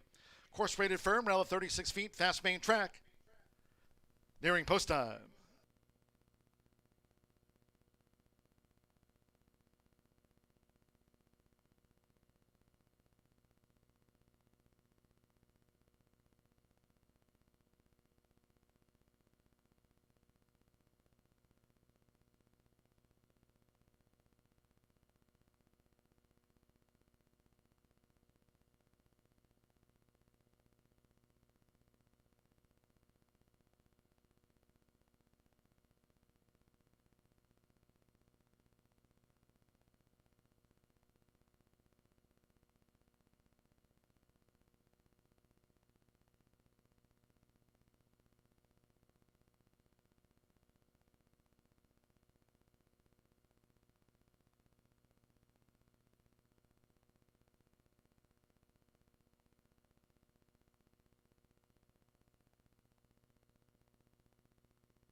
Less than 1 minute 2 post time. Start to the $1 Horseshoe Hat Trick All Turf Pick 3, 50-cent late pick 5 kickoff. Firm and fast. The horses are approaching the starting gate.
Crossing over to the turf course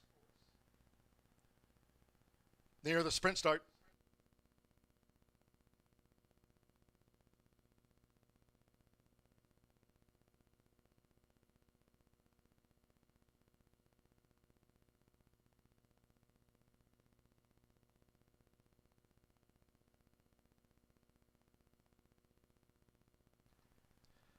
Arriving at the gate.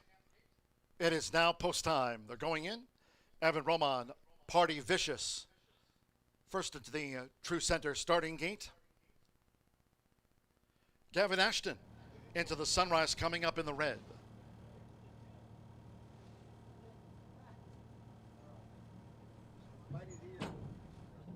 Now Orlando Mexico with Zumbi.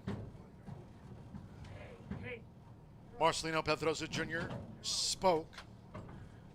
Powder blue and yellow. Rodney Prescott with Faithful Ruler. Just a couple of them back. Tiago Canuto with Orb of the Burrow. 5-time winner, Orb of the Burrow.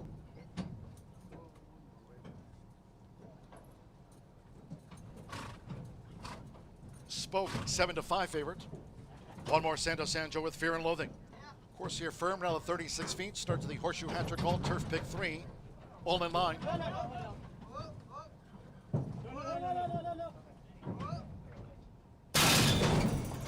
They're off, racing 5 furlongs. Faithful Ruler out to a rip-roaring start for Rodney Prescott. Nearest the inside is Zumbi with Spoke into the Sunrise. And the red silks on the outside, Orb of the Burrow, Party Vicious and Fear and Loathing. Faithful Ruler has the 6-year-old speed to lead the dash. It's Faithful Ruler out in front of Zumbi, who follows. And on the outside is Spoke, who's right there too. Into the Sunrise with Orb of the Burrow, Fear and Loathing covering a lot of ground on the far outside. And near the rail, Party Vicious has dropped back to last. It's Faithful Ruler. Carves out a quarter in 21.92 and hits the quarter pole in front. Faithful Ruler leads to the turn for home. Spoke is right there on the outside into the Sunrise. Coming with a sweeping bid now for Gavin Ashton toward the inside. Zumbi is now switched out. Zumbi far outside, Orb of the Burrow. Fear and Loathing and Party Vicious try to get involved. 1 furlong to go. It's Faithful Ruler. Faithful Ruler is going for the final 16th. Right there is Spoke on the outside for Marcelino Pedrosa Jr. It's Spoke. Spoke and Faithful Ruler. Spoke got up in the final strides. Spoke snatched it from Faithful Ruler, denied. Into the Sunrise third, and Zumi finished fourth.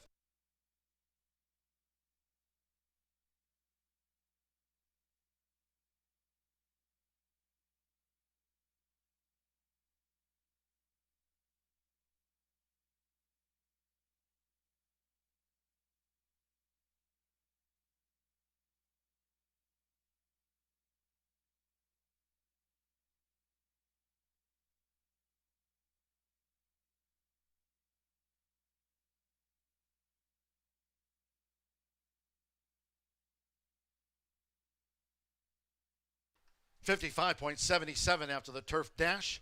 $55.77. They've called for a win photograph. It was even money on Spoke. 9-2 on 3. Faithful Ruler. Into the Sunrise 8-1. Zumbi. Party Vicious. Fear and Loathing raced by the Burrow, 55.77. Stand by for the judges' confirmation. Spoke Marcelino Pedrosa Jr. for Jose Camejo. Kevin Stedman's now 6-time winner. 6 Spoke first. 3 Faithful Ruler. At 9-2 was Denied.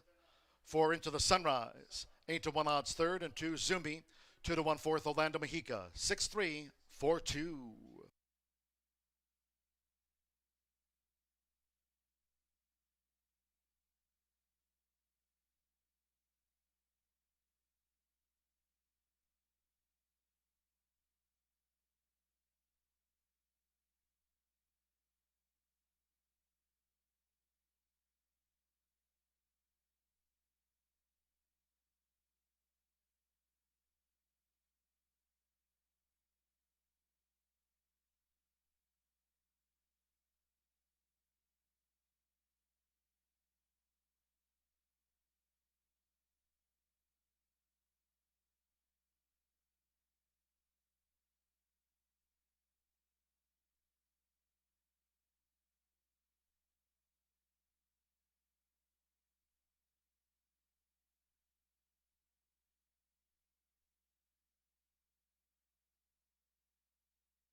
Race 4 official.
Returning to the Murphy Trailer Sales Winner Circle, the 6 Spoke with Marcelino Pedrosa Jr.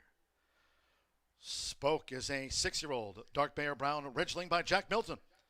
And the holding back mare, Hold Me Sue. Winning claim this by Jose Camejo for Kevin Stedman. He's now a 6-time winner. Horseshoe Indianapolis congratulates the winning connections of Spoke and the Pedrosa family.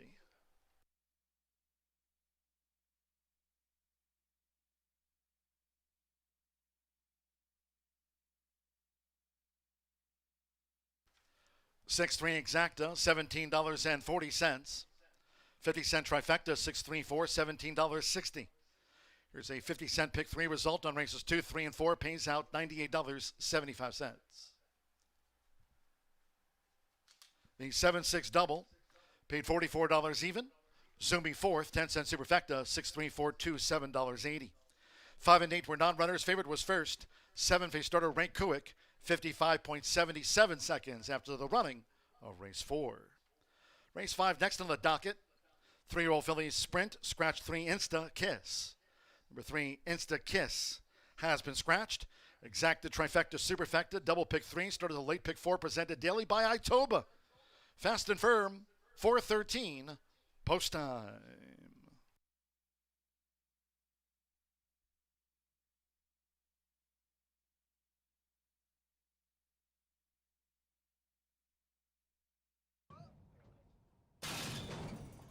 They're off, racing 5 furlongs. Faithful Ruler out to a rip-roaring start for Rodney Prescott. Nearest the inside is Zumbi with Spoke. Into the Sunrise and the Red Silks on the outside. Orber the Burrow, Party Vicious and Fear and Loathing. Faithful Ruler has the 6-year-old speed to lead the dash. It's Faithful Ruler out in front of Zumbi, who follows. And on the outside is Spoke, who's right there too. Into the Sunrise with Orber the Burrow. Fear and Loathing covering a lot of ground on the far outside. And near the rail, Party Vicious has dropped back to last. It's Faithful Ruler. Carves out a quarter in 21.92 and hits the quarter pole in front. Faithful Ruler leads to the turn for home. Spoke is right there on the outside into the Sunrise. Coming with a sweeping bid now for Gavin Ashton toward the inside. Zumbi is now switched out. Zumbi far outside over the Burrow. Fear and Loathing and Party Vicious try to get involved. 1 furlong to go. It's Faithful Ruler. Faithful Ruler is going for the final 16th. Right there is Spoke on the outside for Marcelino Pedroza Jr. It's Spoke. Spoke and Faithful Ruler. Spoke got up in the final strides. Spoke snatched it. They're off, racing 5 furlongs.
9 minutes to race 5 here at Horseshoe Indianapolis. Sorry, I got going a little late, but I have realized that Riker, I just did our wagering 101, Riker and Nathan and me, and Nathan the caller, I'm telling you guys, we just dweebed out over stats. Don't let this facade fool you. I am a real big numbers nerd and also a AV production nerd too. And me and Nathan got together and we actually handicapped this race a little bit together. So let's look at this 3-year-old allowance optional claiming for 75, 5.5 furlongs here on the dirt. And we got a scratch of the 3, Instakiss. I really don't think that's going to change a whole lot here. The morning line favorite is the 8 in this race, and I just couldn't go against this one. Sweet Scorecard. Another thing I was teaching them is I will right now co-favorite with the 7, as you guys can see, but I don't always pick against chalk, and you can call me a chalk eating weasel, but when the race makes sense to pick against a favorite, I do so when it makes sense. If I'm not just going to pick against a horse because it's the favorite, but 5-2 is good, I think, on the 8 here, because Sweet Scorecard gets Mitchell Merle and Tim Eggleston, and they have been very successful together. Really lucky in our jockey colony to have Mitchell move his tack here. This horse is owned by 514 Racing, Matt Kwiatkowski there. You see in the background there beside Tim with another wonderful Indiana owner, Jason Kaler. But this one just owned by Matt, a 3-year-old filly by Vacoma. And she's making her 7th lifetime start. Now, they tried her at Churchill on May 15th. That was a pretty tough starter. It was a shortened field, but she got inside, just kind of didn't fire in there. But on June 7th, she ran here in a very similar race. And gosh, she's such good early speed. And she got caught, though, by Top, Michelle Elliott's trainee, who I think I haven't looked at the Oaks nom list right now, guys. I've been focusing on Derby. I'm not going to lie to you, but she did tell me she was thinking about nominating Top. So not a bad filly to lose to there. No Top in here, ladies and gentlemen, which gives it, I think, an opening for Sweet Scorecard to win this one. Then I'm going to go to the 5, Princess Nye. Sophie Doyle aboard for Christopher Davis. These partners have a gorgeous daughter together, and I always make note when Sophie comes to ride Chris's horses. 3-year-old filly by Nyquist, and this one he brought from Kentucky. Keeneland broke the maiden by almost 3, then tried some of those very similar starters that we were talking about with the 8, my top selection, and just couldn't get it done. I think he's coming over here and making a smart decision. Still a very nice purse of $46,000, but I do think it's going to be just a little bit easier in here. And both of the difference between my top pick and the 5's selections, Princess Nye, is she was in an 11 and 12 horse field, so not a short field at all. These are tough races. So Sophie back up, I like that. Then the 7, Anejo Decision. Fernando de la Cruz aboard for Brad Cox, 3-year-old filly by Into Mischief. Brad Cox is high percentage in, everything. He's 30% win clip, 70% in the money. But with Fernando, very, very high percentage. The horses that he brings here to Indy Fire, it just won, breaking the maiden. This is something that I was just talking to the boys about when we were doing our handicapping 101. This is first time with winners. This is a step up for a horse who has just ran 2 races, 6 furlongs, 5 furlongs. But as Nathan said, this is a very similar distance, 5, 5.5, 6, and 1 by 2.5 last time. So definitely one that I think you put in the mix with the connections has a chance to win. But first time with winners is a tall ask, especially with some of these horses. They're pretty nice. So 8 Sweet Scorecard for me on top, Tim Eggleston and Mitchell Merle. Good luck.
3-year-old fillies coming onto the track now for race 5. This sprint at 5.5 furlongs, a field of 7. 3 Insta Kiss has been scratched. Scratch the 3 Insta Kiss. Exacta, trifecta, superfecta, double pick 3. Start to the $1 late pick 4 presented by Itoba. Fast and firm. 3 minutes. 3 minutes to the off.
Less than 1 minute to post time.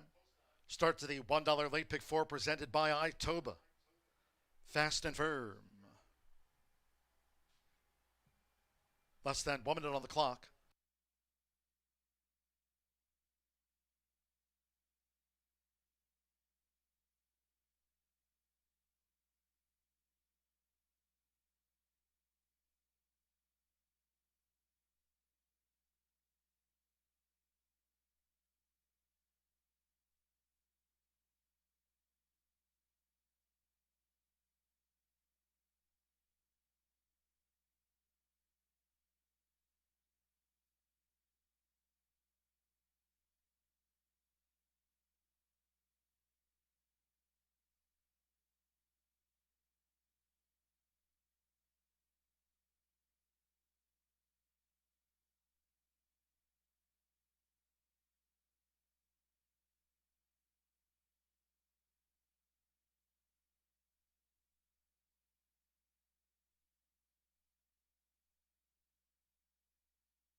The horses are approaching the starting gate.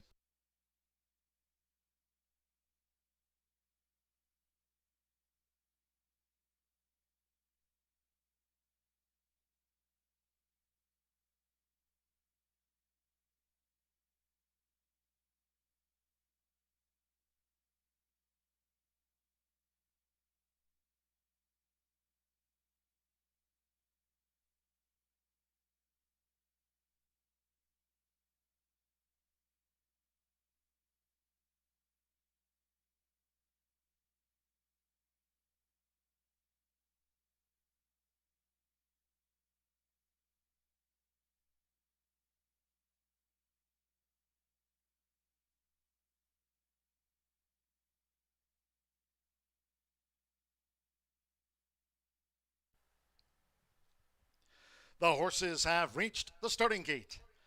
It is now post time. Marcelio Flacco, Viral Plain Lady, the first 3-year-old filly into line. Sophie Doyle with Princess Nye. Now Alex Ochard, St. Bernadette coming up. Christian Torres, Plaza Beach. She was 4 times started as a juvenile last season. Here's Plaza Beach facing up to the gate. Sweet scorecard right now, 6-5 favorite.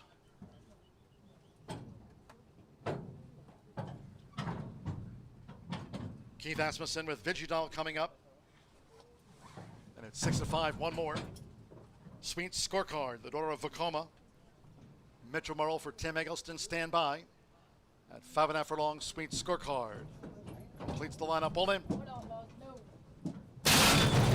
Rolfin sprinting, Sweet scorecard, tears away for Mitchell Murrell. Right there on the outside, Anejo Decision with a white cap. Nearest the inside, Viral Plain Lady going for an early attack. And Plaza Beach is right there. And on the outside, Sweet scorecard is now second. So Viral Plain Lady made the lead for Arcelio Flacco from Sweet scorecard, who chases the pace. First run of 2025 for Plaza Beach, who's right there at the 3.5. Anejo Decision running in fourth. Vigidal is fifth. Then comes Princess Nye. St. Bernadette has dropped back toward last. The quarter ripped past. 21.84 seconds. Hot pace on. Viral Plain Lady. Viral Plain Lady leads coming toward the quarter pole from Sweet scorecard. Anejo Decision is gearing up. Toward the inside is Plaza Beach. Then comes Vigidal, who straightens away in fifth. Princess Nye and St. Bernadette. These 3-year-old fillies come for home. Anejo Decision is sweeping with Sweet scorecard. They try to overpower Viral Plain Lady. Toward the inside is Plaza Beach. And then Vigidal coming down toward the final half furlong. It's Viral Plain Lady still. Viral Plain Lady holding on to a short advantage. Right there, Anejo Decision with Sweet scorecard now third. Vigidal is fourth. It's Viral Plain Lady. Viral Plain Lady won by 2. From Anejo Decision, Sweet scorecard, and Vigidal finish fourth.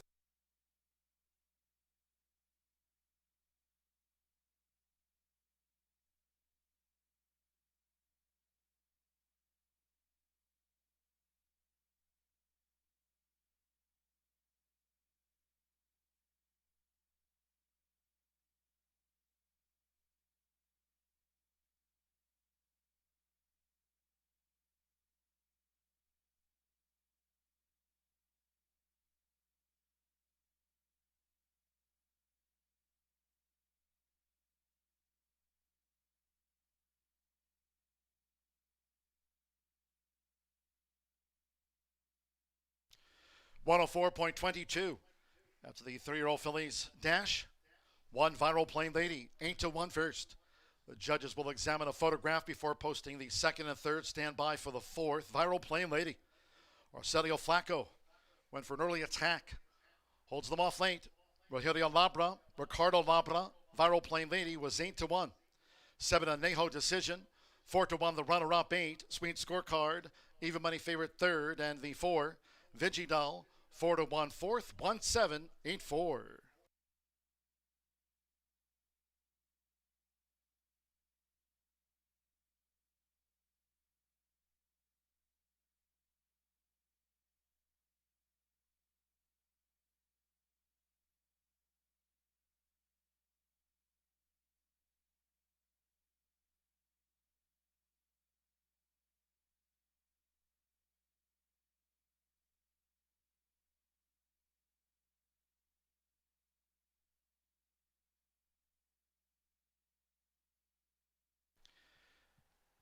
And the Murphy Trailer Sales winner circle the 1 Viral Plain Lady with Arcelio Flacco.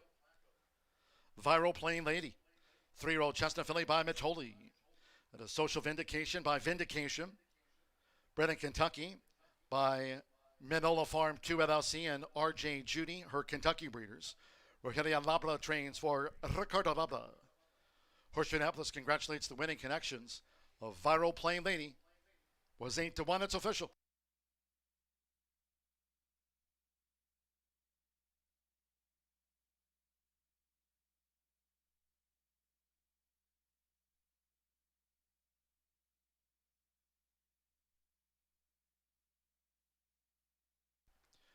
$1.7 exacta paid $105 even. 50-cent trifecta, $178, $52.05. 6-1 double, $57. Vinci Doll fourth, 10-cent superfecta, $178.4, $32.07. 50-cent pick three, $136.95. And the $1 early pick four, that pays out on 404, $3,125.20. And check out the 50-cent early pick five. That's on 5 of 5. Returned $9,629.10. The early pick five payout after the 3-year-old filly sprint. 3 was a non-runner, favorite third, 7 ran, 104.22. 21 minutes away from race 6, back to the turf we go. Maiden 2-year-old filly's turf. Scratch the 7 essentially gold and the 12 red Beretta. Scratch the 7 and 12. 3 miss, impress, 1 pound over. 6 Mama Glows. Doug O'Neill owns and trains. Doug O'Neill, owner and trainer of 6 Mama Glows. Exacta, trifecta, superfecta, 10-cent pentafecta, double pick 3. Post time, 4:43.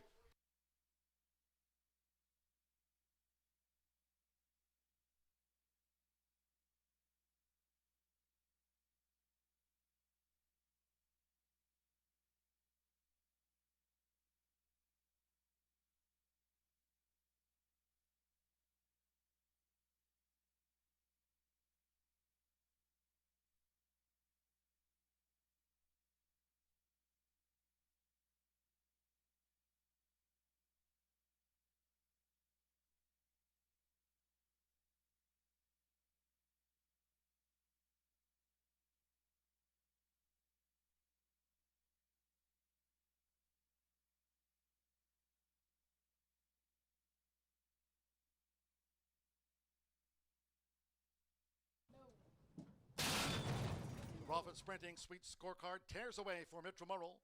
Right there on the outside, a Neho decision with a white cap. Nearest the inside, Viral Plain Lady going for an early attack. And Plaza Beach is right there. And on the outside, Sweet Scorecard is now second. So Viral Plain Lady made the lead for Arcelio Flacco from Sweet Scorecard, who chases the pace. First run of 2025 for Plaza Beach, who's right there at the 3.5. A Neho decision running in fourth. Vigidal is fifth. Then comes Princess Nye. St. Bernadette has dropped back toward last. The quarter ripped past. 21.84 seconds. Hot pace on. Viral Plain Lady. Viral Plain Lady leads coming toward the quarter pole from Sweet Scorecard. A Neho decision is gearing up. Toward the inside is Plaza Beach. Then comes Vigidal, who straightens away in fifth. Princess Nye and St. Bernadette. These 3-year-old fillies come for home. A Neho decision is sweeping with Sweet Scorecard. They try to overpower Viral Plain Lady. Toward the inside is Plaza Beach. And then Vigidal coming down toward the final half furlong. It's Viral Plain Lady still. Viral Plain Lady holding on to a short advantage. Right there, Neho decision with Sweet Scorecard now third. Vigidal is fourth. It's Viral Plain Lady. Viral Plain Lady won by 2. From a Neho decision, Sweet Scorecard.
Oh yeah, him. So nasty. Hey, What? who's the funniest jockey in the jock Funniest? Oh my gosh. I'm gonna go with Joe Ramos. Elias. Who's the funniest? Elias? Yeah. Elias is the funniest? Yes. Alberto Burgo. Alberto? Funniest? Probably my dad or Fernando. You? Manny Esquivel. Manny? I don't know. Who do you think's the funniest? Canuto. I don't know. He's the best. He's the best. Serious? Fernando. The most serious? Marcelino. I guess Tommy. I don't know.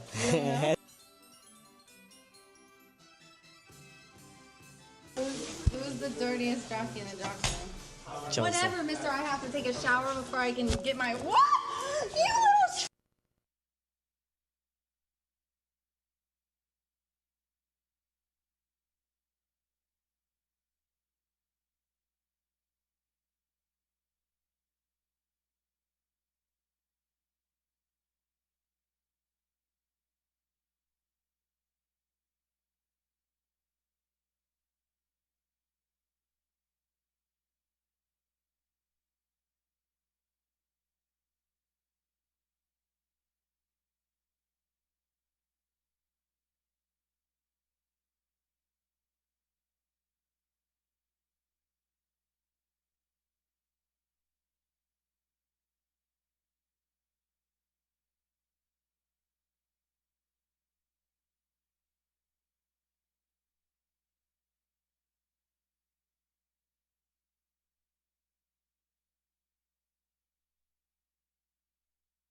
Just 8 minutes to race 6 here at Horseshoe Indianapolis, and it is it's hot out here today. Definitely an interesting group. Let's talk about the scratches that we have in here, and we are drawing in an AE. The 7 Essential Gold out. Also, just some housekeeping on the 6 Mama Glows. Doug O'Neill should read the only owner trainer Doug O'Neill, the 6. Also, 12 Red Beretta is out, but the 11 Janine's Dream, a first-time starter from Chris Davis and Sophie Doyle, does draw in. Pretty interesting 2-year-old filly by West Coast. But let's talk about the 10. My top selection, 1 to 5. Nanina gets Fernando de la Cruz here, aboard for Brad Cox, Stone Street Stables. And this is a 2-year-old filly. No Nay Never. Scat Daddy is the grandsire there. And Medaglio d'Oro Dam. Obviously, some nice breeding on this one. And I honestly, okay, so the first race debut, Ricky, they looked really good. And you see the assistant trainer at Churchill, he wasn't there. But they sent this one to Ricky here in Indy. And this one ran 5 furlongs in Kentucky on the turf in a maiden special weight for $120,000. Now, even though this horse got 4th by 5th lengths, kind of missed the break there and got bumped as well coming out of the gate. Still, that being said, put up a 77 Brisnet speed figure, which is just very impressive. They think maybe a little bit of extra distance coming here with a easier, and this horse is going from 5 furlongs to 7.5 on the grass. The added distance might help here because it does say inside kind of rallied from 6th all the way to 4th. So definitely maybe has some late kick about her. And honestly, it's a little bit opposite from dirt to turf. Inside, early speed, and on turf, it sets up nicely if you've got some speed to run at. So the 10-2 I'm going to go with on top here. Definitely a hot trainer and jockey combo as well. You want to make note of that. Then let's go to the 2, Miss Clark, 15-1 right now on the tote board. Miss Clark should like the grass. This is a 2-year-old filly by Omaha Beach, and the sire Temple City Dam, Gigi Jean. Definitely should, breeding suggests that she should like the grass. We'll see. So horse is making its 3rd lifetime start. The dam has 2 winners from 3 starters and has produced a turf winner. She also, in the last race, ran on slop, and she didn't seem like she minded it. Ended up 3rd by 4 lengths. She has had, though, a couple of very hard times of it coming out of the gate, which, I mean, can't say that that's kind of a shocker for these 2-year-olds, and they're just starting out. But she bore in at the start in her debut on May 26th here on the dirt, and then she, in the slop, it says awkward start, and I watched, and she did kind of come out a little wonky. But let's see if we can't get her a clean break, and getting her on turf finally could be the difference. Then we're going to go to the 4, and the 4 right now, what's my 2 is 14, my 4 is 22-1. I always say in these baby races, watch the tote board, and all the money's on the 10, but look at the other odds. The only thing close is the 1 at 7-2 and the 6 at 8-1. Everything else on the board is at double digits. All very long odds, but definitely this is, I think, a race that could pay really well if you do have a couple of long shots underneath, which obviously I've tried. 20-1 on this 4, Dreaming Collect. Sammy Bermuda is one of our top jockeys. Joe Davis, excellent horseman. This one is a 2-year-old filly by Collected. Love to see that. Who's making its 3rd start out as well. Very similar. I almost had to do a double take and see. May 3rd. This one debuted on a good track at 5/8, ended up not doing very much there and kind of got stuck on the rail. It says Lost Path as well. I think she kind of moved around a little bit too much there. June 5th on the slop, 5/8, kind of a similar thing. So let's see if we can switch it up, put her a little bit longer and on the grass, and maybe she'll like that. Dreaming Collect is who I'm going to go with next. I like the start of the debut. I just think that if she can get out as quick as she did in that race, kind of put those 2 efforts together and the change of the grass, that even at 20-1, this might be a good option. definitely watch them as they head out to the track. The temperament is key here for 2-year-olds. My 4, though, I like it, looking kind of classy. On top, I got the Brad Cox training, Fernando de la Cruz, the 10, Nanina. John?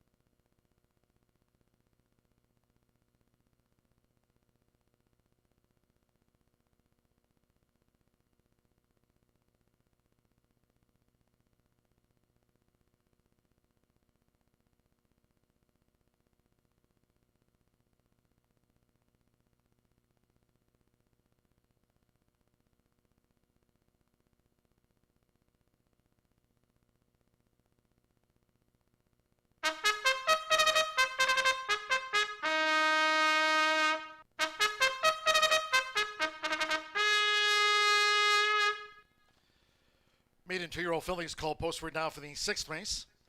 This race will be run on the turf course at 7.5 furlongs. Course firm rail of 36 feet. They field the 10. Scratch 7 essentially gold and 12 red Beretta. Scratch the 7 and 12 from the Tuesday program. No rider changes. 3 Miss Impress a pound over the weight. 6 Mama Glows. Doug O'Neill owns and trains. Exacta Trifecta Superfecta, the 10-cent Pentafecta featured here on the Maiden Juvenile Fillies turf. Double pick 3. 2 minutes to post time. Due in now less than 2.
Less than 1 minute to post time.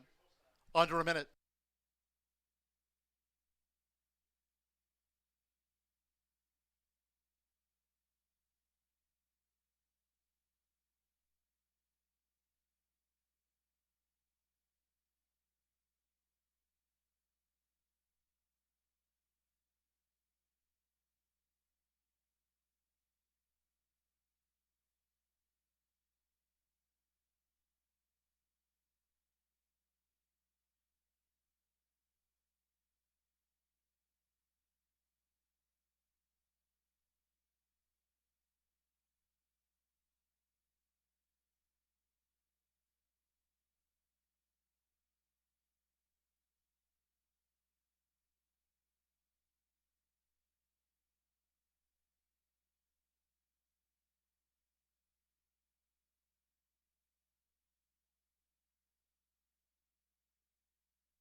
The horses are approaching the starting gate.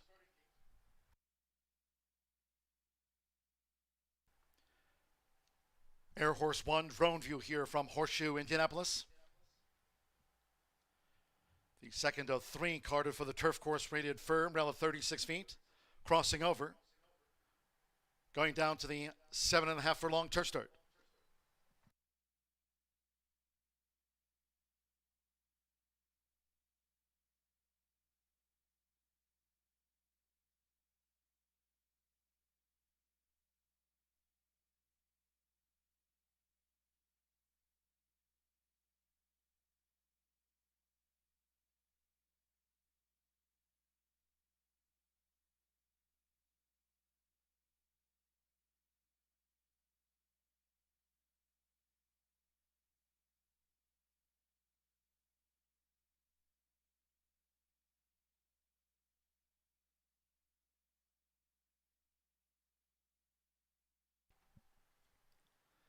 The horses have reached the starting gate. It is now post time. Loading for this maiden 2-year-old filly's turf over the 7.5.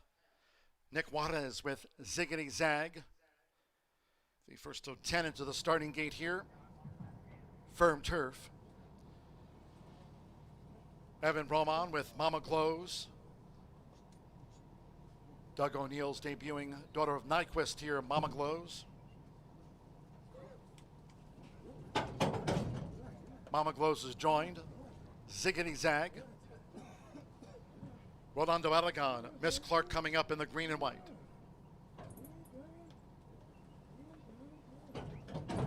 Orlando Mejica. Mashi Niblick making her bow. She went okay, Mashi Niblick.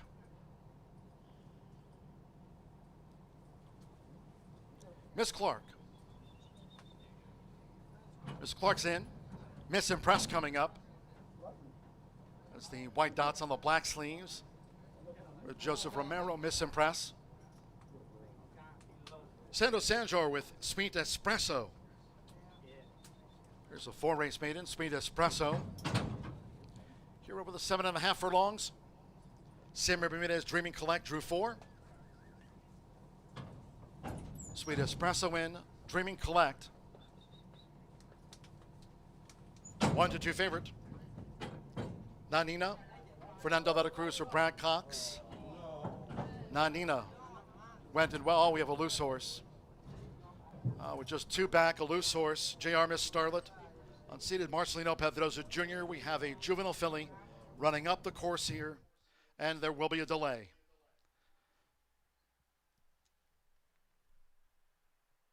That is JR Miss Starlet.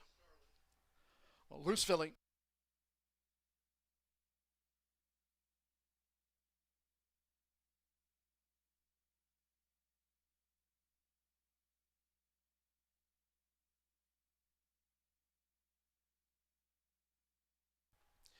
They've backed out Nanina at the gate along with Sweet Espresso and the rest of the fillies soon to join. As we have a loose juvenile filly, JR Miss Starlet, running up the back of the course, coming the wrong way. Now there's jockey Marcelino Pedroza Jr., who had a win on the card. Outriders pursuing JR Miss Starlet.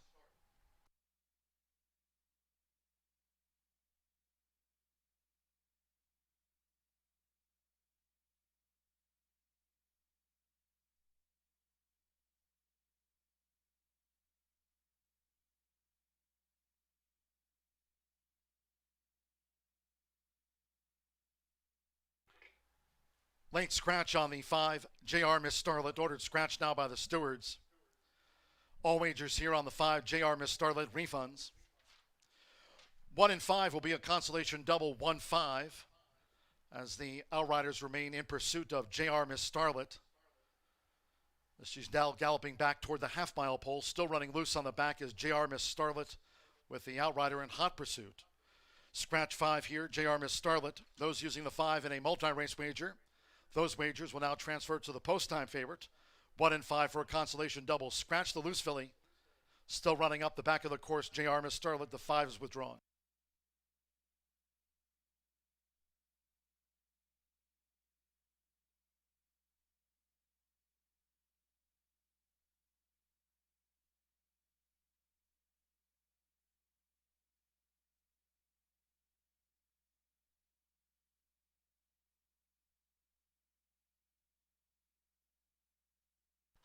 Now that loose filly, there's JR Miss Starlet. The 5 is a late scratch. She's with the outrider.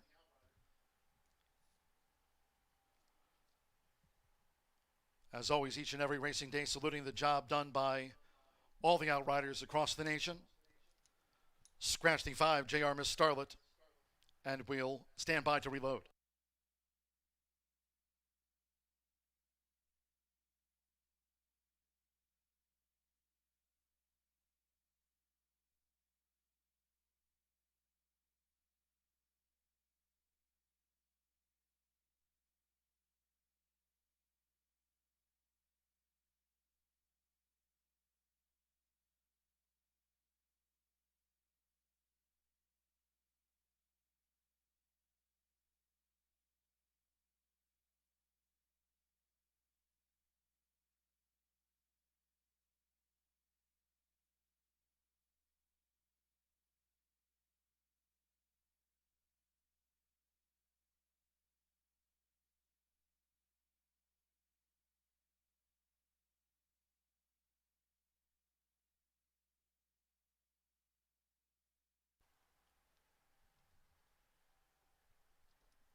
Reloading. Ziggity Zag. Mama Glows has rejoined Ziggity Zag. Going back in here for this maiden juvenile fillies turf. Miss Clark back into the starting gate. Miss Impress and Mashi Niblick. For a second time, Mashi Niblick went into the gate okay. Miss Impress. Sweet Espresso and Dreaming Collect next. Late scratch on 5. JR Miss Starlet, that late scratch. Ran off. 5's a non-runner.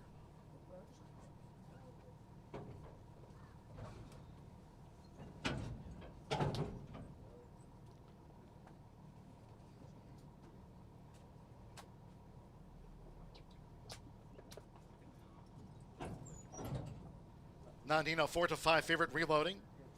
Fernando de la Cruz for Brad Cox and the Stone Street Stables Gold. Nanina. One more, Janine's Dream, Sophie Doyle with Chris Davis's newcomer. By West Coast, here's Janine's Dream. That's 7.5 furlongs. Late scratch again on 5. JR Miss Starlet, the 5, a late scratch. They're in the gate. They're off. Dreaming Collect broke sharply. Miss Clark, Miss Impress.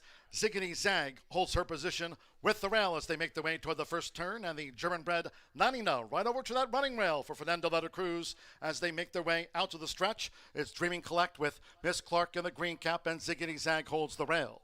Nanina up the inside trail now from 4th, with Miss Impress has the white dots on the black sleeves in this leading quintet as they go to the back. Then further back to the first-time starter, Mashi Niblick, who's racing 8 lengths clear. From the outside, Janine's Dream with Mama Glows and Sweet Espresso has dropped back to last, 22.50 lead seconds. Making their way toward the half-mile pole, it's Dreaming Collect with Samir Bermudez. Dreaming Collect dictates terms, leads here by a length and a half. Ziggity Zag with the rail, and right there is Miss Clark and Miss Impress 4th on the outside. Then comes Mashi Niblick, who's making headway now from 5th.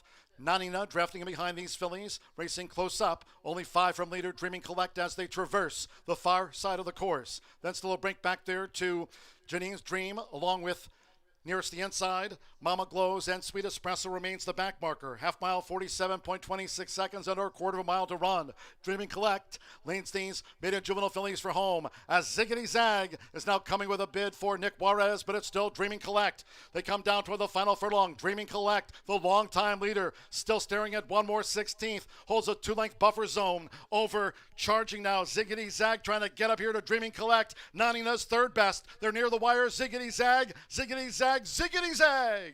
Ziggity Zag in the final strides. Pipped Dreaming Collect at the post. Nanina was 3rd. Then a breakaway to Miss Clark along with Mashie Niblick. Then Janine's Dream was next, followed home by Mama Glows. And among the last two to pull up, Miss Impress. And finally, Sweet Espresso never picked up.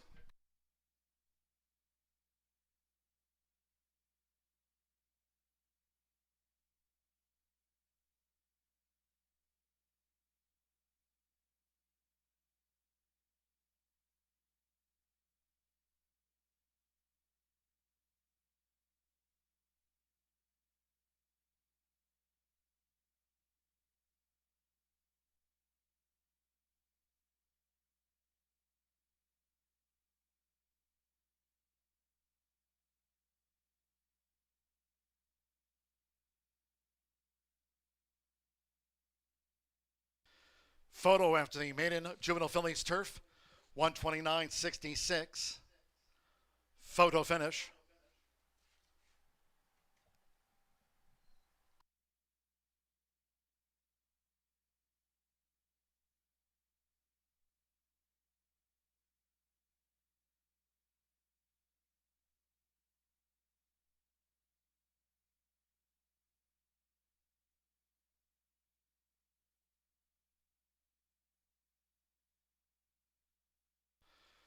One, 4, 10, 2, and the 8 runs fifth for the Pentafecta wager. 1, Ziggity Zag.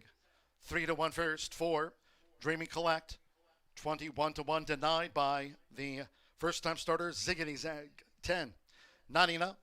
3 to 5 favorite third in the maiden. 2, Miss Clark.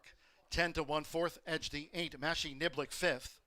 Nick Juarez for Brian Lynch. Flying Dutchman breeding and racing at Ziggity Zag. Debuts on top at 3 to 1.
Race 6 official.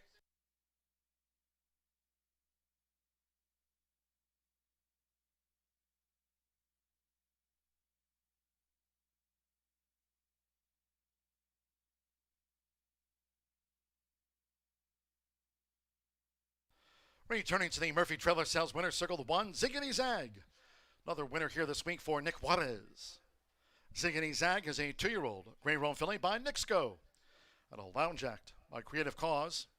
Bred in Kentucky by Board Shorts Stables LLC. Brian Lynch trains for Travis Borsma's Flying Dutchman breeding and racing.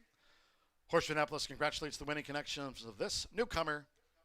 Ziggity Zag takes out the maiden juvenile fillies turf. 1 for Exacta. Returned $129.60. 50-cent trifecta, 1 for 10, $90.60. With Miss Clark fourth. 10-cent superfecta, 1 for 10, 2, $55.62. 50-cent pick 3, $121.75. The Viral Plain Lady to Ziggity Zag, 1-1 natural double, $133.20. Late scratch on that 5. JR Miss Starlet, 1-5 for a consolation, double paid $24.40. Results and prices, the Pentafecta, $526.54. Mashie Niblick ran fifth, 129.66. 17 minutes away, race 7, maiden sprint. Scratch 1, Shell Shocked. Scratch the 1, 3, Dreaming Girl, 1 pound over, and 6, Buys No Limit, a pound over. Exacta, trifecta, superfecta, 10-cent pentafecta, double final pick 3 of the day, 5:18 post time. Here comes a maiden juvenile fillies turf race replay.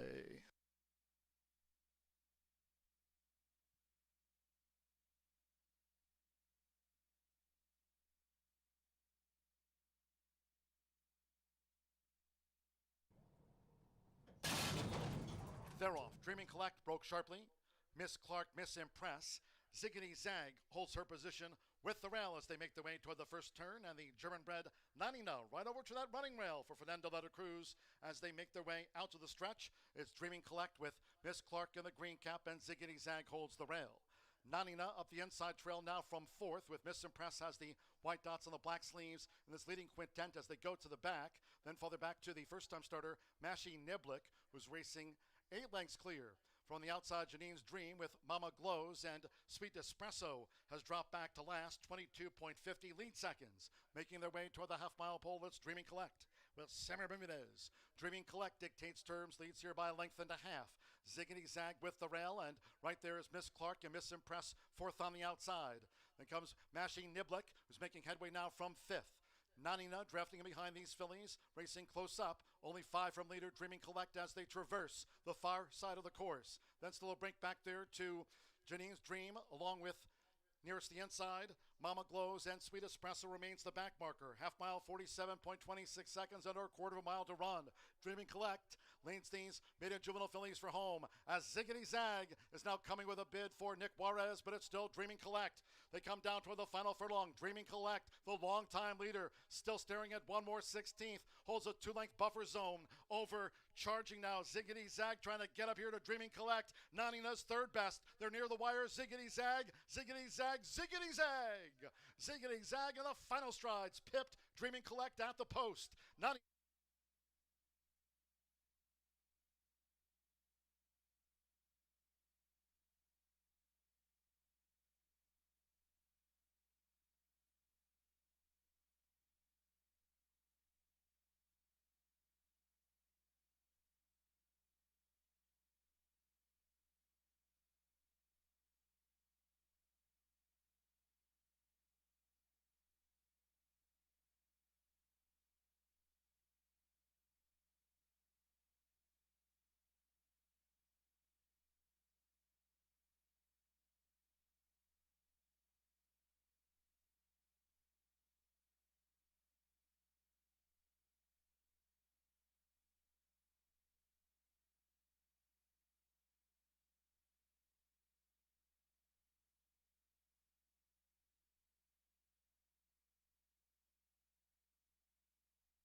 Dream and Collect, almost Collect the Cash at a huge price there, but Ziggity Zag would be the one who tags him right on the square to win. At first asking for Brian Lynch and Nick Juarez. Those two teamed up yesterday, right back with another win here at the meet as well. Race number 7 coming up in just about 9 minutes. There's a scratch of the one Shell Shock. Number 1 Shell Shocked is out. Indiana bred, maiden, filly, and mare. These are sired Indiana breds to sprint 6 furlongs on the dirt. Again, the one is out. 9 of them left to go. And right now, 4 to 5 on Hungry Reggae. Number 5, Hungry Reggae, comes from the barn of John Langmeyer for the owner, Spooky Hollow. And this one in the last start ran very well. Broke sharp. This was the second start of the meet for this one. The first start, I think the horse had a little bad racing luck and really probably didn't get enough out of it when it was the beaten favorite on debut. But the Daughter of Unbridled Express came back on June 4th and had a bullet work in between that and came back and made the pace and just got out-knotted right on the end by Midnight Caper from the Gorham barn. And they were well clear of the rest of the field. In fact, almost 6 lengths clear of Unbridled Sabbath, who's in this race. And Hungry Reggae was pressed to the outside by a long shot. She did dig deep and fight on and has that race under her belt. I like that she does have speed. And the horse, I think, who has the most speed is going to take a lot of money. The 2, Prayer's Beauty, is drawn to the inside of her. So Hungry Reggae looks to, flip the script today. She has the speed. She's going to be pressing to the outside, and hopefully she can stalk just to the outside of Prayer's Beauty and kick on and win and break the maiden here for Spooky Hollow.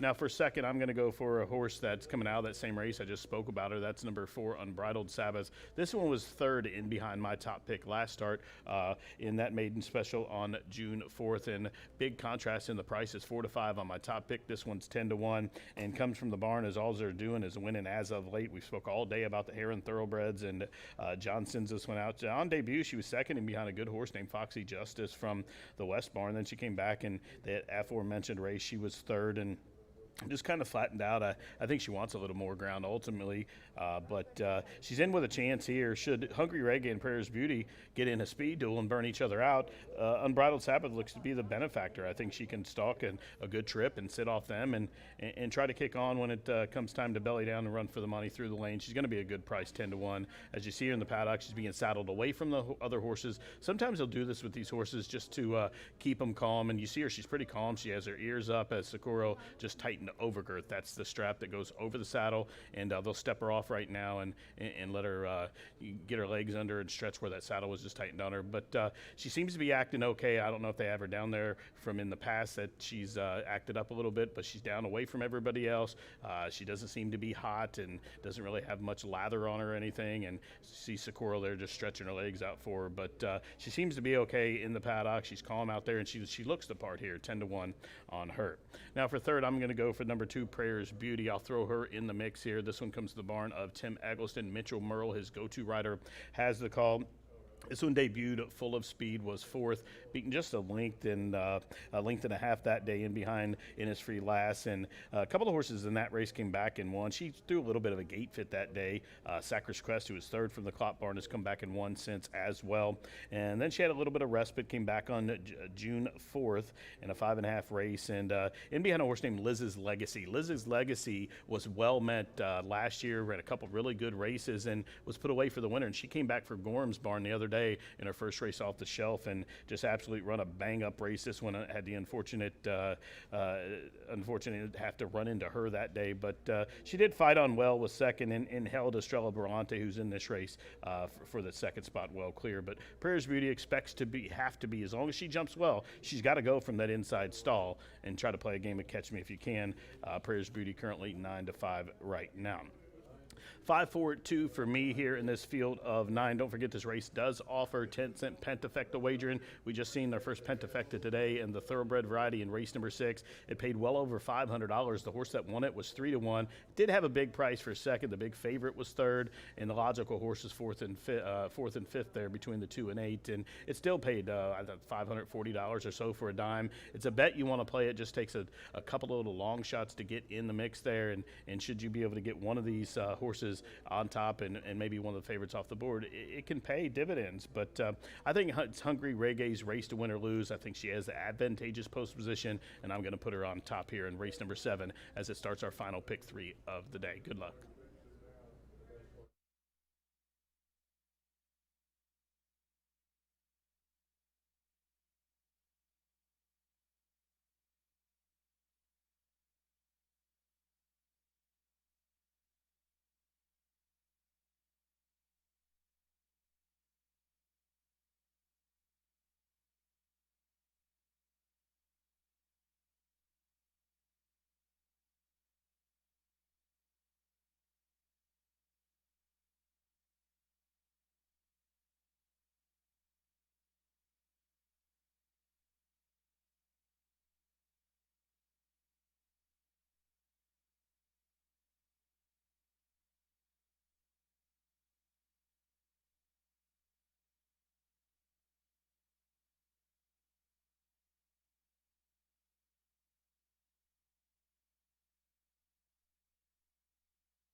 Maiden fillies called postward now for the 7th race. The sprint at 6 furlongs, a field of 9 here in the maiden. Scratch 1, Shell Shocked. Scratch the 1. Overweights, 3, Dreaming Girl, a pound over. 6, Buys No Limit, a pound over. Exacta, Trifecta, Superfecta, 10-cent Pentafecta, Double, final pick 3 of the card featured. Fast and Firm, and nearing post time.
The horses are approaching the starting gate.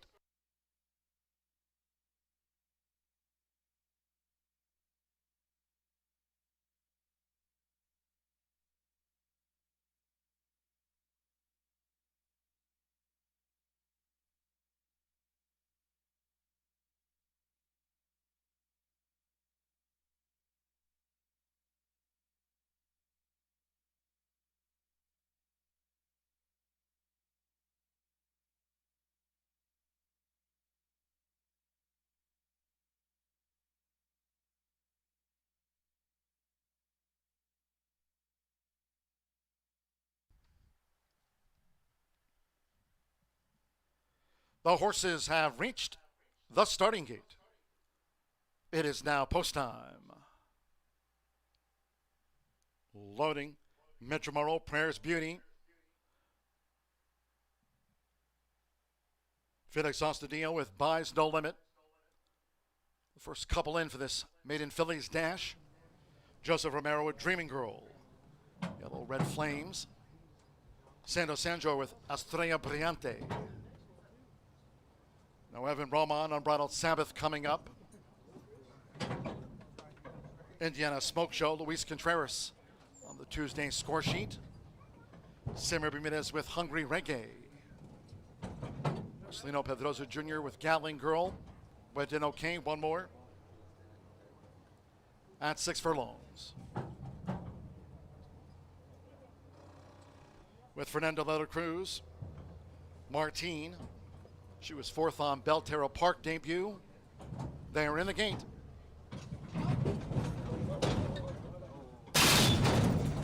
And they're off. And there's Prayers Beauty, who rockets away for Mitchell Murrell. Gets the jump of them. Prayers Beauty by 2 lengths early on from Unbridled Sabbath the Gray, and Indiana Smoke Show is running a third after 1 furlong. Gatling Girl fourth on the far outside. Here's the inside is Dreaming Girl, who's coming with a bit in the red cap, and right there in between horses, Hungry Reggae, part of that scramble in back of Prayers Beauty, who leads past the half-mile pole. Then comes Estrella Brillante. Gatling Girl is covering a lot of ground, just over 3 furlongs to go. Martine and beaten for pace. Buys No Limit trails the Maiden Fillies sprint. The quarter for Prayers Beauty. 22.60 seconds inside 3 furlongs to go. Prayers Beauty leads here to Unbridled Sabbath, who's vying for second. With toward the inside, Hungry Reggae, who's right there. Indiana Smoke Show, Gatling Girl, Dreaming Girl. Then between horses, Estrella Brillante, Martine, and Buys No Limit has trailed. Heads a turn for home. It's Prayers Beauty. Takes them through a half mile in just over 46 seconds with Mitchell Murrell. Prayers Beauty's a furlong away. Leads here by 3 to Unbridled Sabbath, Indiana Smoke Show, Estrella Brillante toward the inside, Hungry Reggae. They all battle for the balance. It's Prayers Beauty. Prayers Beauty kept to the task, and Prayers Beauty has won it by 3.5. Second photo, Estrella Brillante on the wire with Unbridled Sabbath close. Indiana Smoke Show and Dreaming Girl were next.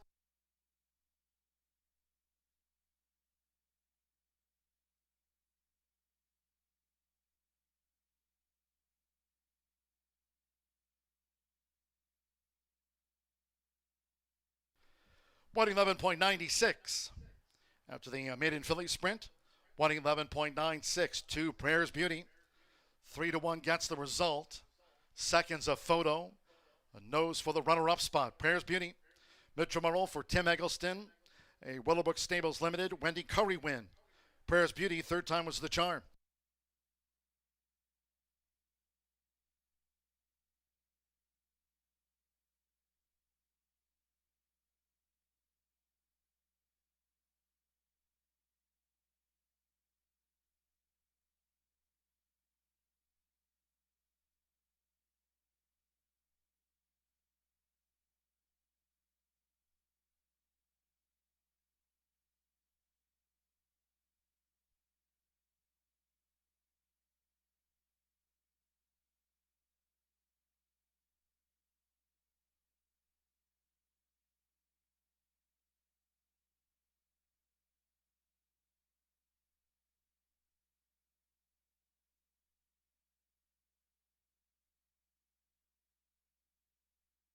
Result of the photo.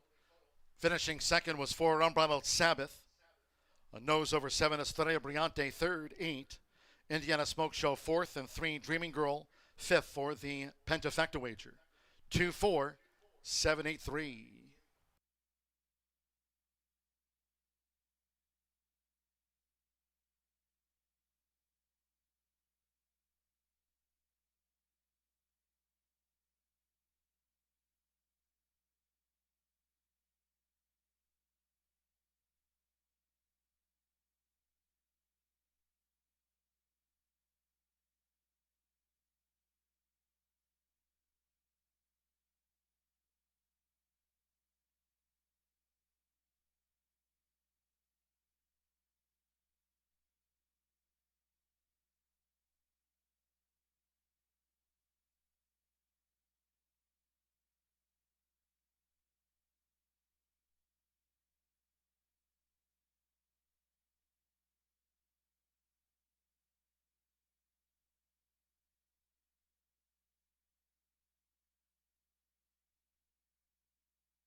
And the Murphy Trailer Sales winner, circle the 2, Prayers Beauty with Mitchell Marole.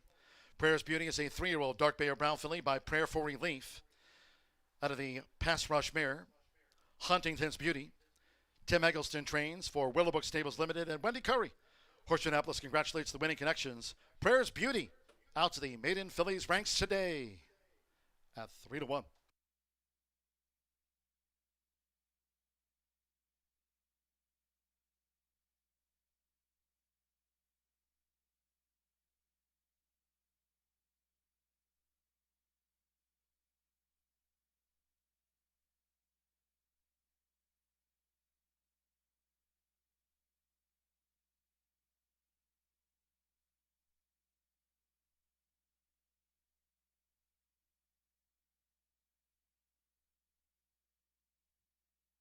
Race 7 official.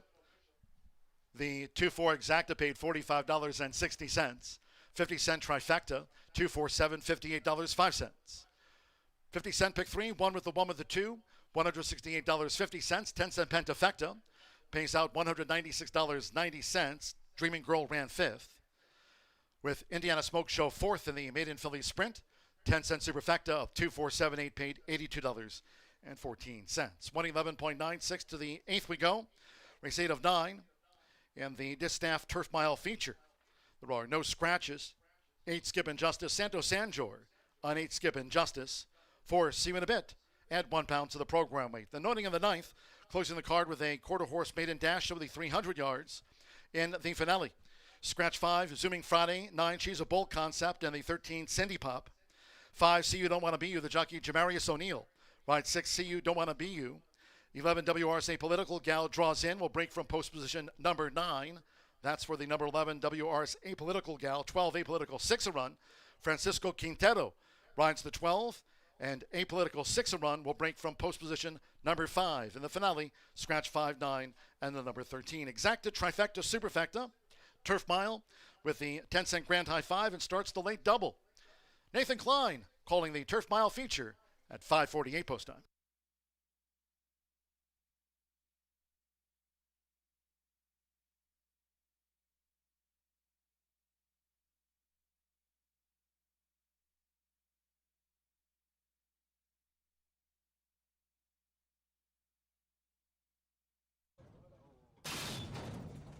And they're off. And there's Prayers Beauty, who rockets away for Mitchell Murrell. Gets the jump of them. Prayers Beauty by 2 lengths early on from Unbridled Sabbath the Gray, and Indiana Smoke Show is running in 3rd after 1 furlong. Gatling Girl 4th on the far outside. Nearest the inside is Dreaming Girl, who's coming with a bit in the red cap, and right there in between horses, Hungry Reggae, part of that scramble in back of Prayers Beauty, who leads past the half-mile pole. Then comes Estrella Brillante. Gatling Girl is covering a lot of ground, just over 3 furlongs to go. Martine and beaten for pace. Buys No Limit trails the maiden filly sprint. The quarter for Prayers Beauty. 22.60 seconds inside 3 furlongs to go. Prayers Beauty leads here to Unbridled Sabbath, who's vying for second. With toward the inside, Hungry Reggae, who's right there. Indiana Smoke Show, Gatling Girl, Dreaming Girl. Then between horses, Estrella Brillante, Martine, and Buys No Limit has trailed. Heads a turn for home. It's Prayers Beauty. Takes them to a half mile in just over 46 seconds with Mitchell Murrell. Prayers Beauty's a furlong away. Leads here by 3 to Unbridled Sabbath. Indiana Smoke Show. Estrella Brillante toward the inside. Hungry Reggae. They all battle for the balance. It's Prayers Beauty. Prayers Beauty kept to the task, and Prayers Beauty has won it by 3.5. Second photo. Estrella Brillante on the wire with Unbridled Sabbath close. And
We are 9 minutes to race 8 here at Horseshoe Indianapolis, and we have a Indiana sired 3-year-old and up allowance. This is for fillies and mares, 1 mile on the grass. Santos Sanders on the 8, Skippin' Justice, and I'm going to go with the rail here today, 5-2 right now on the tote board. Charming Giselle.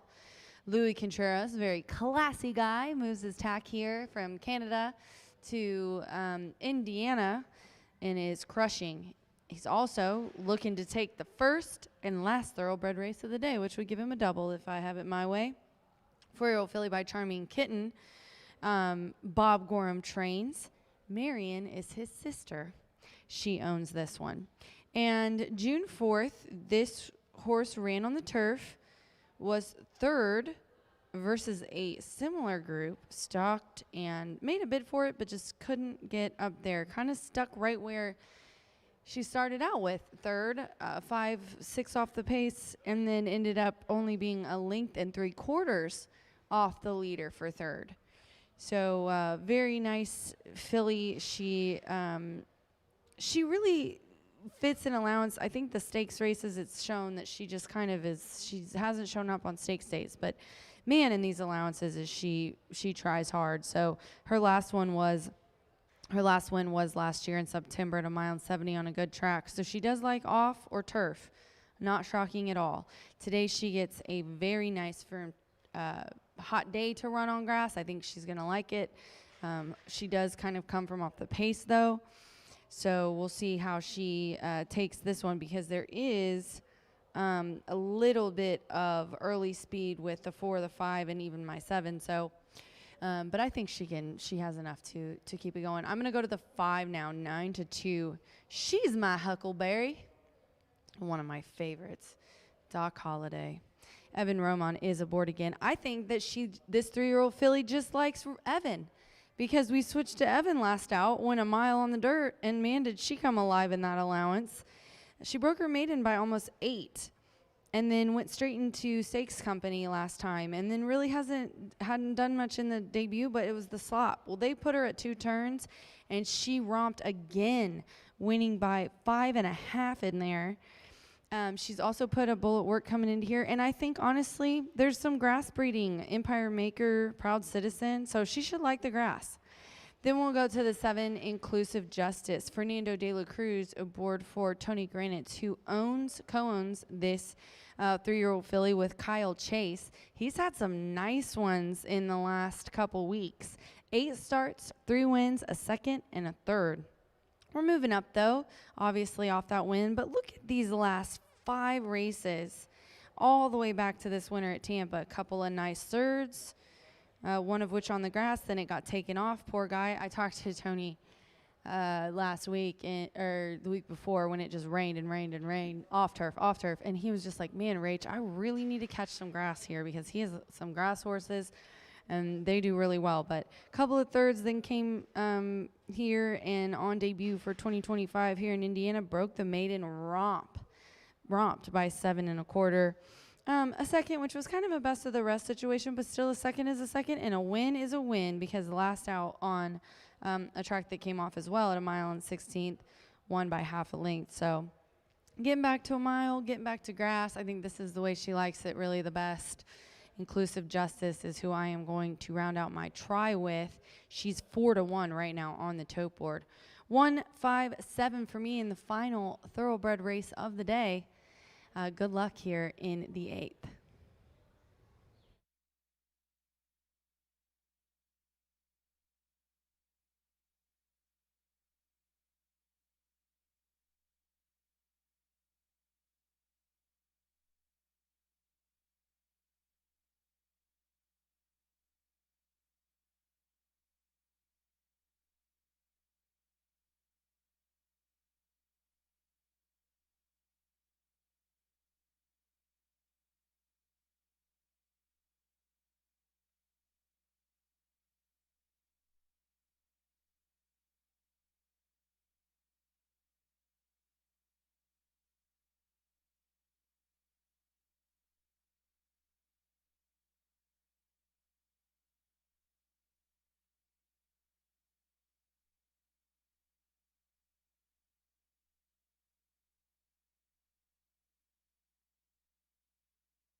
cars around the track for the 8th race today at Horseshoe Indianapolis, our feature turf race and final leg of our Horseshoe hat trick, and the beginning of our late daily double.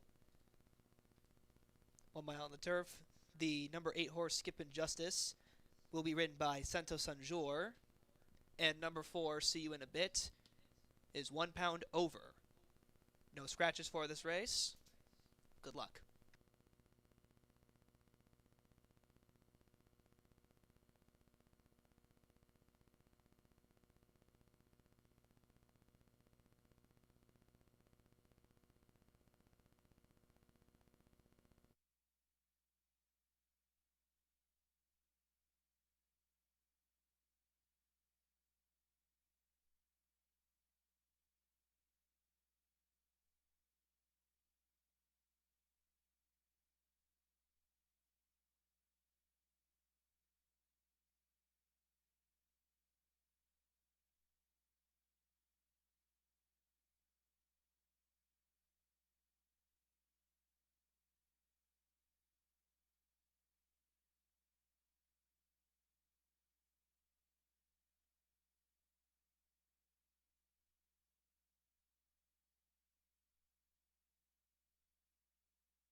Horses are loading into the gate for our feature turf race today. Already in the stalls, Charming Giselle, Rafaela.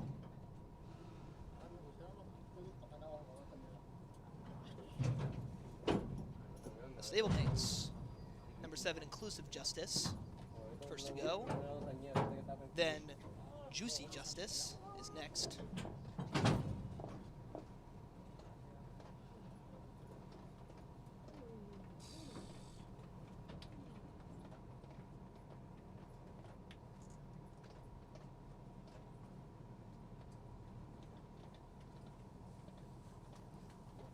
Skippin' Justice, and see you in a bit. And only one more to go, and that's Tizzy Justice.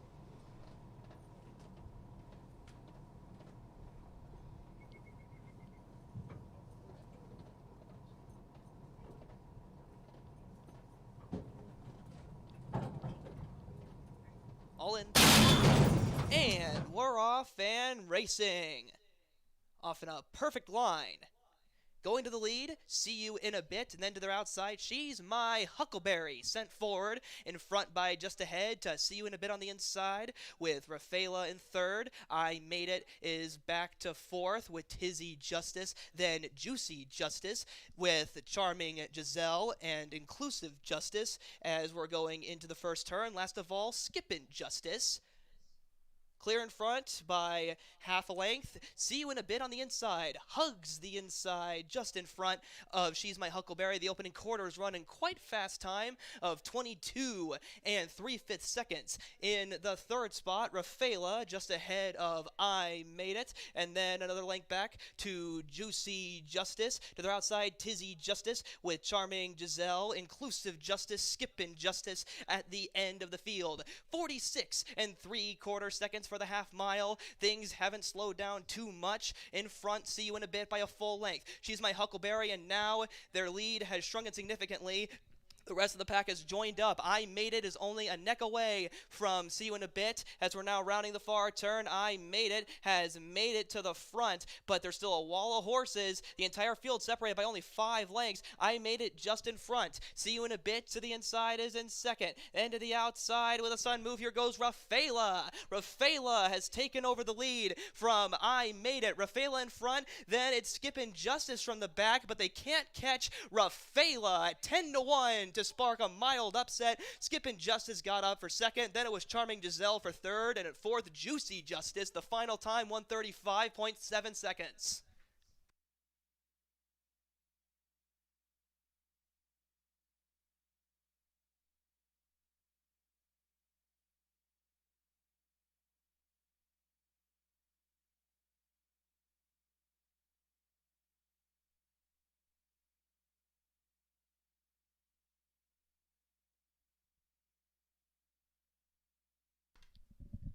Unofficial winner, number 2, Rafaela. Second, number 8, Skippin' Justice. It's a photo for third place.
Entering the winner's circle for today's 8th race is the number 2 horse, Rafaela. This is a 4-year-old bay filly by Tapriz out of Crossed, by Anthony's Cross. This filly is now 4 for 20 lifetime, ridden to victory by Marcelino Pedroza Jr., trained by Michelle Elliott, and owned by Elliott Racing, and Just for Fun Stable Incorporated. Congratulations to all. Results are still unofficial due to the photo finish. Oh, here they go. Unofficial top 5. First, number 2, Rafaela.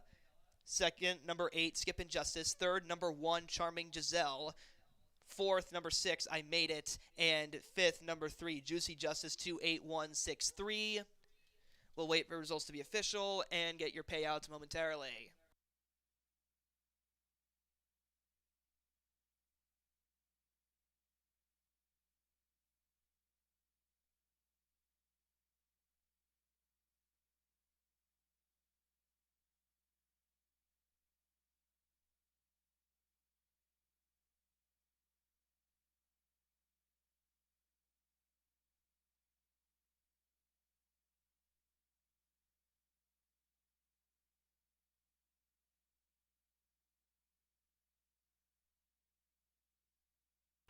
Results have now been made official.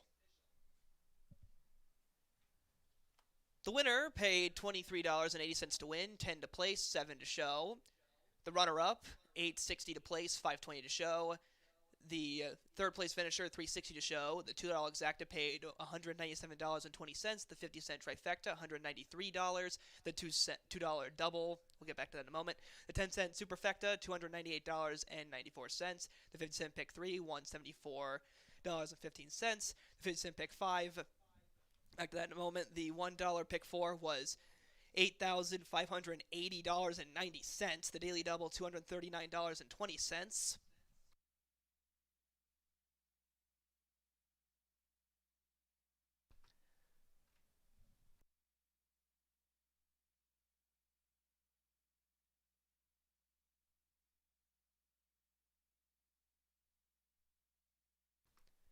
The pick 5, $9,507.20, and the 10-cent pentafecta,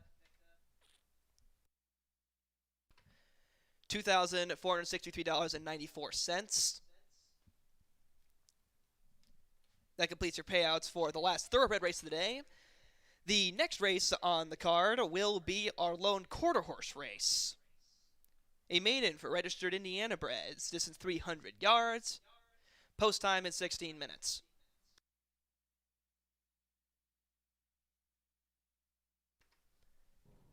The number 1 Wagon Run is 2 overweight. Number 6, You Wouldn't Want to Be is ridden by Jamarius O'Neal. Number 11, WRS Apolitical Gal draws into post position number 9. Scratch the 9, She's a Bull Concept. And scratch the 5, Zoom In Friday. Number 12, Apolitical 6 a Run draws post number 5. Will be ridden by Francisco Quintero. Those are all your changes for the only quarter horse race we have today. Race number 9, 15 minutes to post. By half a length, See You in a Bit on the inside. Hugs the inside just in front of She's My Huckleberry. The opening quarter is running quite fast time of 22 and 3/5 seconds. In the third spot, Rafaela just ahead of I Made It. And then another length back to Juicy Justice. To their outside, Tizzy Justice with Charming Giselle. Inclusive Justice, Skippin' Justice at the end of the field. 46 and 3/4 seconds for the half mile. Things haven't slowed down too much. In front, See You in a Bit by a full length. She's My Huckleberry, and now their lead has shrunken significantly. The rest of the pack has joined up. I Made It is only a neck away from See You in a Bit. As we're now rounding the far turn, I Made It has made it to the front, but there's still a wall of horses. The entire field separated by only 5 lengths. I Made It just in front. See You in a Bit to the inside is in second. And to the outside with a sudden move, here goes Rafaela. Rafaela has taken over the lead from I Made It. Rafaela in front, then it's Skippin' Justice from the back, but they can't catch Rafaela at 10-1 to spark a mild upset. Skippin' Justice got up for second, then it was Charming Giselle for third. All in.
we have one more race remaining on the Tuesday card at Horseshoe Indianapolis. This is going to be an $18,000 maiden for registered Indiana-bred quarter horses, 3, 4, and 5-year-olds.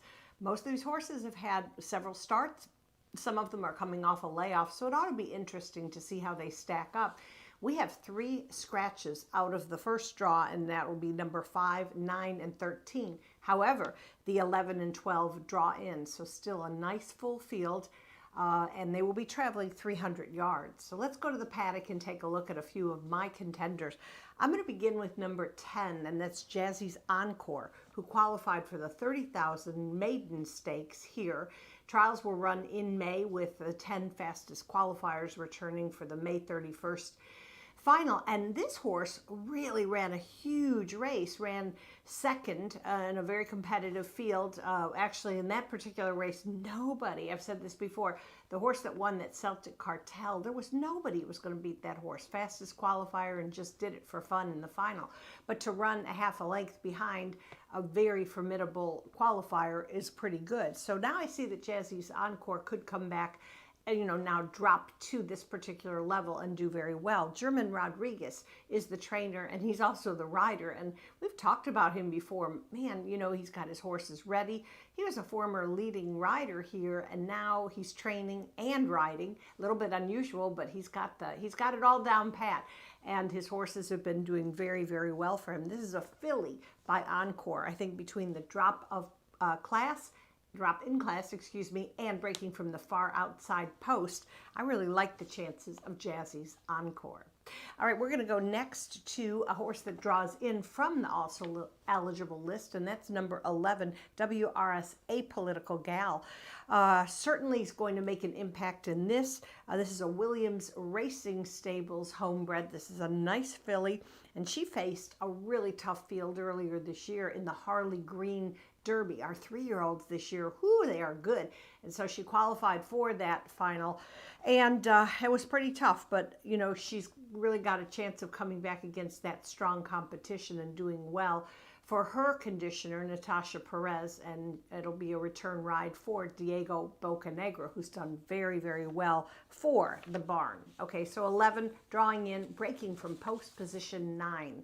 So the 2 horses that I like are going to be drawn on the outside in today's finale.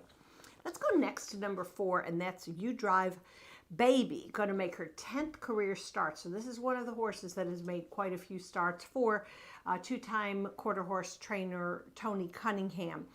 Qualified for the 30,000 Maiden Classic, did not hit the board. She's a daughter of 2017 LQHBA Louisiana $1 million winner. Oh, they have that futurity in December at Evangeline Downs. It's $1 million purse. And boy, there have been some tremendous races. So her daddy won that. His name was You Drive, I Fly. Ooh, it's emotional. I was there for that one. Emotional Winner's Circle presentation. Kenny Roberts, the veteran trainer down in Louisiana, had tears just running down his face. You know how much I love that type of stuff when you've won a big race and it means so much to you and the connections. But You Drive, I Fly is producing some good horses, and You Drive Baby, I'm not going to rule her out with 10 starts going, you know, trying to break the maiden in her 10th start.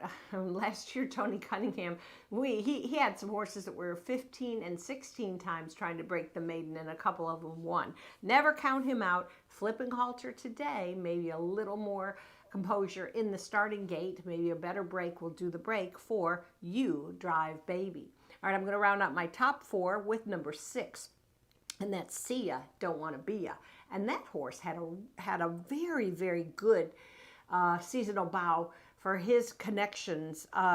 Gelding by Coronado Cartel. It was coming off the layoff, but interestingly enough, wasn't a surprise that it did that well in the race on May 31st, because it had a bullet work two weeks before. Strong bullet work, came out, did very, very well, second in a $17,000 maiden for Ron Raper, and Ron Raper is going to give the leg up to Francisco Quintero. So I don't think this horse will be too much of a surprise. See Ya, Don't Wanna Be Ya. So my top 4, 10, 11, 4, and 6. But get this, yesterday's quarter horse Pentafecta, I love to brag on that race, for a 10-cent wager paid $826. That was for an 8-horse field. Are you crazy? That's amazing. So don't miss out on this. I always say, look for a long shot. So today's long shot is going to be number 7, Gigi's Top Secret. A high percentage rider Fernando Morin riding this son of Habit's Secret for trainer Ezequiel Rodriguez. Kind of like the chances of at least hitting the board and boosting that exotic payout. All right, we'll back tomorrow, and then don't forget Thursday, 4 trials for the Jaguar Rocket Futurity. Saturday, 10:45 start. 13 races for our second all-quarter horse day, and we'll have multiple trials for the Gordon Mobley Futurity, as well as the Heartland Futurity on Saturday for our all-quarter horse day. Have a good rest of the day today.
Horses are on the track for our final race today and our lone quarter horse race for the day. A maiden for Indiana breds 3, 4, and 5 years old.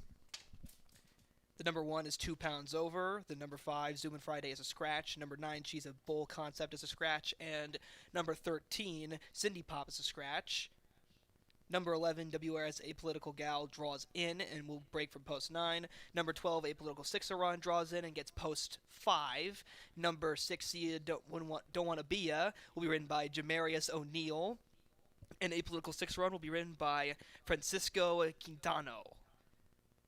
Those are all your changes for our last race today.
Horse begin to load into the gate for our final race today.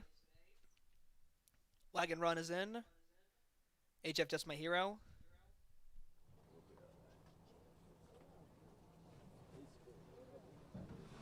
You Drive My Hero. You Drive Baby. LB Mr. Corona.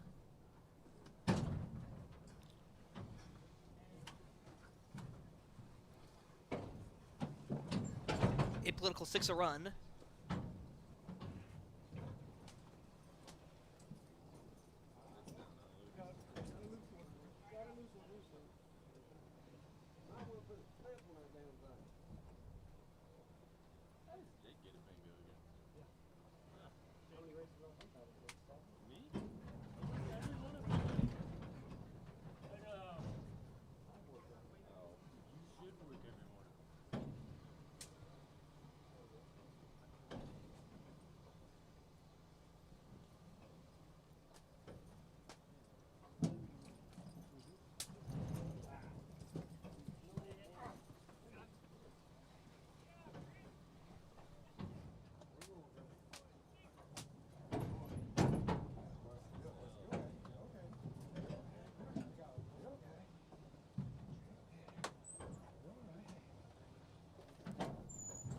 Mr. Back for the prize. Goes in. Jazzy's Encore. Will be the last to load. Online.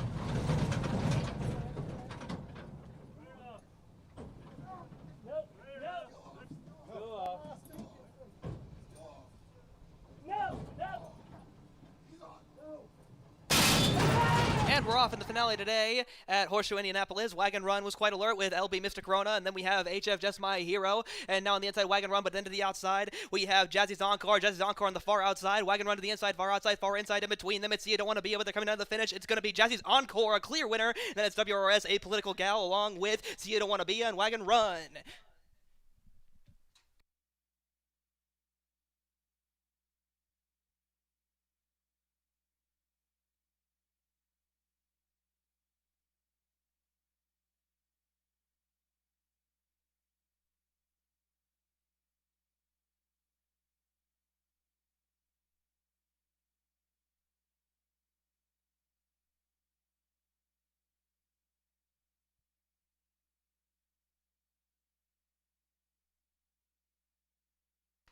Unofficial winner, number 10, Jazzy's Encore. Second, number 11, WRS, Apolitical Gal.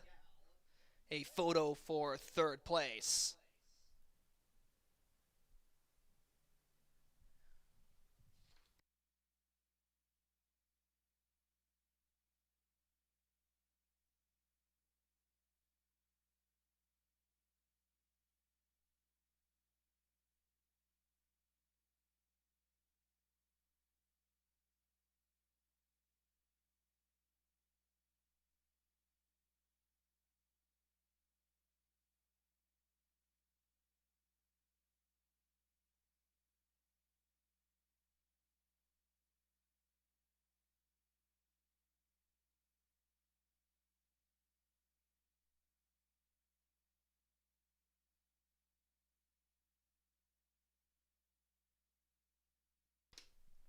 Unofficial top 5 results. Unofficial winner, number 10, Jazzy's Encore. Second, number 11, WRS, Apolitical Gal. Third, number 6, See You Don't Want to Be Ya. Fourth, number 1, Wagon Run. And then fifth, number 4, You Drive Baby. 10, 11, 6, 1, 4. The unofficial top 5 for our last race.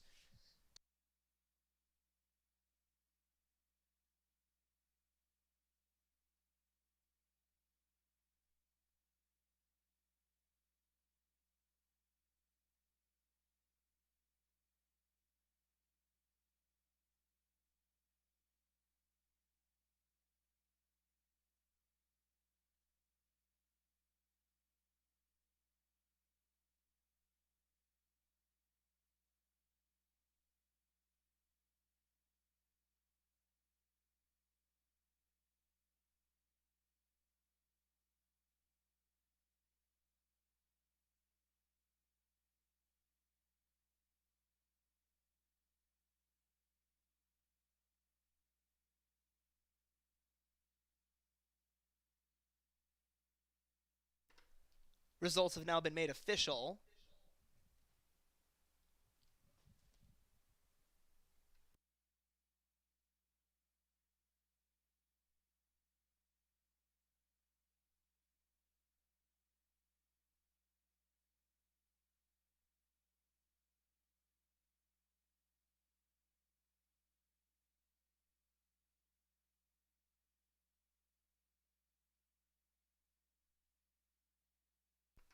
Entering the winner's circle is your winner of the 9th race today, Jazzy's Encore. This is a 3-year-old brown filly by Encore out of Jazz by Moonlight by Jazz Be First, who is owned by Chavez Racing LLC, trained and ridden by German Rodriguez.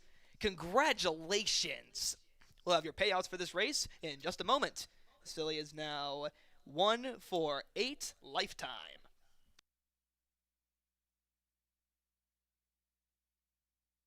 Jazzy's Encore paid $10.40 to win, $3.80 to place, $2.80 to show, $2.80 to place on number 11, and $2.40 to show. For the third place horse, $4.60 to show.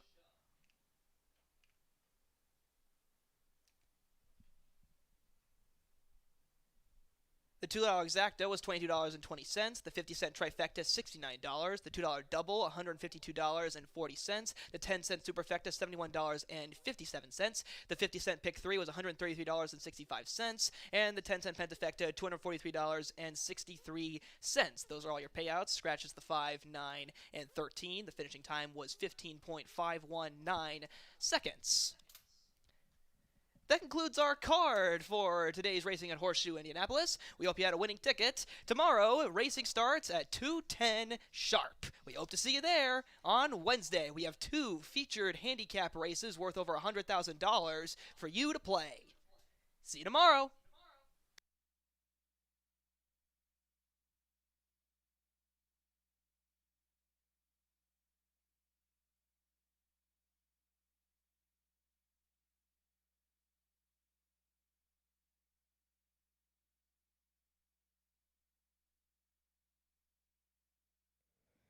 Hey Horseshoe Indy, it's Riker with the results for today's Jocks Agent contest. Congratulations to Tim Mazanik, who won the $100 prize today. Congratulations again to Tim Mazanik. Thanks and have a great night at Horseshoe Indianapolis.